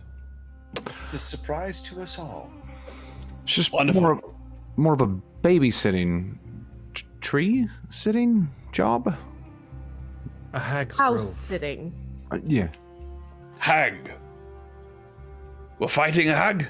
No, you're a hag. Or her house, rather. Not the strangest job I've had. Very well. Crush it. I'll be there. Until we see each other again. Just crush my egg. Captain Dongalion. I'm sorry, was it Asmodeus? Just kidding. Pygmalion? What? And he steps back inside. My friends, we've got some time left in the session. What would you like to do? We head back to roofs then, I take it. All right, so you board the machine. It does not start. Ah, crap. Yep. We should talk about who should carry another soul coin, because I still had some and I got 5, so. I've got one on me. Carry one of these. Well, we'll need one. Islin has one. It's very funny. Jax does not have one. I have one. Falkrunn has one. Falkrunn has one. I've got one. So, you have one. That's right, Jax. You have Silas's. yes. So, Typhon has 5. Jax has 7. 7. I hadn't Typhon has spent all of 7. Wow. Typhon has 7. Jax has. Oh, wait, do we also have the 5 from the magic shop? That's why you have 7? Okay. Wow, yeah. I'll put one of them in. I will. Do you consider these anything other than currency? For this purpose, I try not to. I just All right. pick one at random. It is. There's no. It feels somewhat heavier in your hand than you expect it to, but other than that, it's just a piece of metal.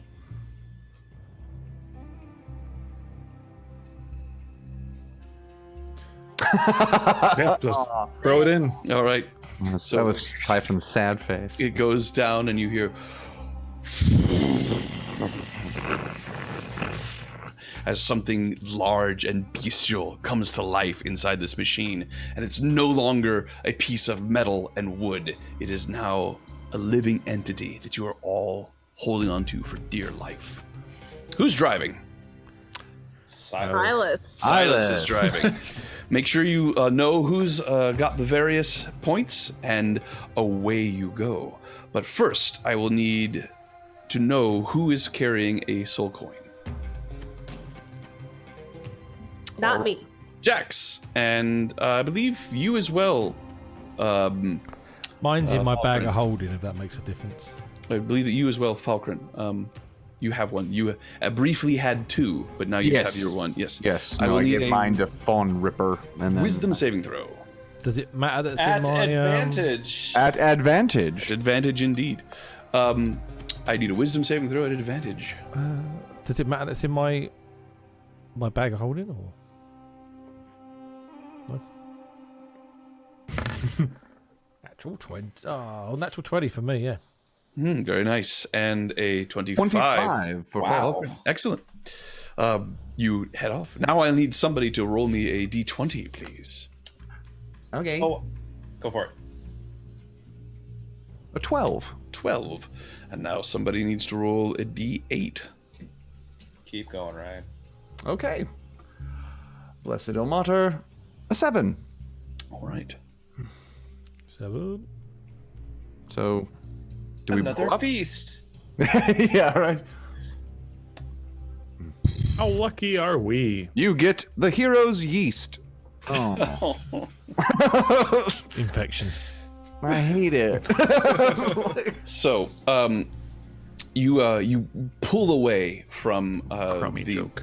You pull away from the Wandering Emporium, and as you pull away, you see that through the night, more and more vehicles have come, and of course, there is no night or dawn here in Avernus, so the bleakness and the heat and the oppression once again takes hold. This larger machine is able to absorb the bumps of travel much better, and there is much more room in it to everybody to have, if not a comfortable spot, at least an area where you can be comfortable for an amount of time before you need to shift and move to other areas. And it is possible to move around the vessel without too much difficulty while it's moving, like a large Winnebago, as opposed to the other one, which was much more of a sort of a tank or a pickup truck. And you continue to the west, heading back towards the Blood Brambles. The journey should take you about 3 hours, based on how long it took you before. And as you're traveling, you see, Jax, you see out of the corner of your eye, about 300 or 400 feet away, another plume of dust. And with your passive perception, you could see it appears to be a smaller machine, like a devil's ride. It is not encroaching upon you, but it is keeping pace. I'm guessing it's Smiler. And as you are watching this plume of smoke and gaze kind of goes up, you see far, far in the distance a spot. Looks like some sort of bird of prey, but it's distant. Try and hone in on it, see if I can see what it is.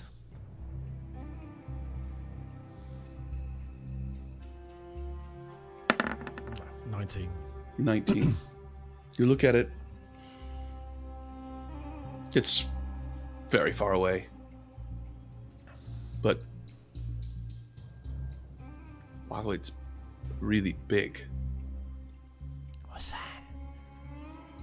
It is. What's that up there? Looks to be some sort of large flying creature, but Oh, we got those buzzy things coming back. I'll point it out to people. now with Jax pointing it out, everyone can see it. And it looks like a large bird of prey of some sort, but still far distant. Is it similar to the one that we saw approaching the the demon zapper? That was a rock. Yeah. And you've seen one of those. You've had a couple of opportunities to see some of those up close, but you haven't seen it really close. But this, just looking at it, the scale doesn't seem to be right. If the rock was this far away, you would have no way of seeing it. This is massive. So this is big. Very big. And Lulu, you said that you saw something flying high above us, right? The one time that you got scared and you came back down? Yeah, I did. Did it Really look scary. like that?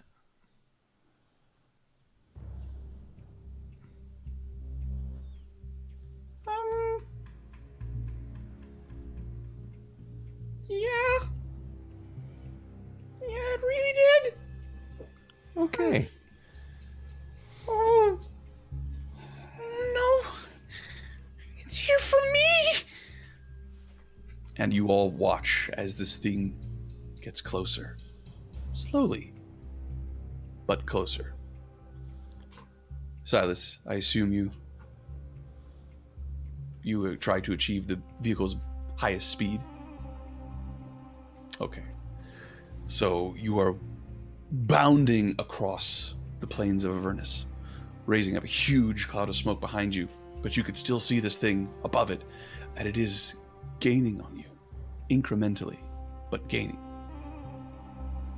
And after about a half hour of watching, you see that this thing following you, it's so large that it messes with your ideas of scale. But if what you're seeing is correct, then this must have a wingspan of 200 feet. And it is heading straight for you. You see in the distance the form of Smiler on his devil's ride. Kicks up some more dust and begins to move closer to you all. And he says, and as he approaches, he gains again incrementally, but he does gain, and he comes over to the side of the bloodstone. He says, The animal! Give me the animal! We pass him the cat. Right. I'll meet you at the bone brambles, if you live. and he puts the basket on the back of the thing, and he opens the latch, and as he does, polymorphing from this creature is the form of the masseuse that you met the night before.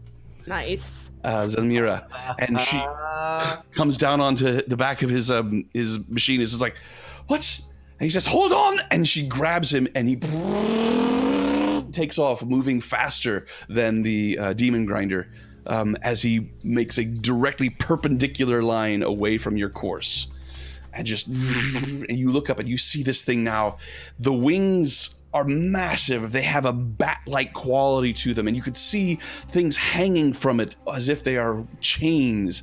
The face itself has somewhat of a bat or humanoid look to it, with numerous horns sticking out at odd angles, and it looks as if this entire thing is wrapped in some sort of bandage, and it is massive. And it looks... Mahusive. It looks like... There. There we go. Looks like this. And it is on your tail. It is humongous. Holy crap. And the closer it gets, the more you realize this thing is larger than any living thing you've ever seen. Chains are hanging from it. Looks like it broke away from something at one point. And as it gets closer, it lets out this screech that just screams out over the plains of Avernus.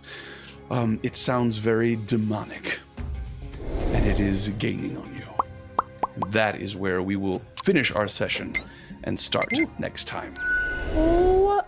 Oh my god.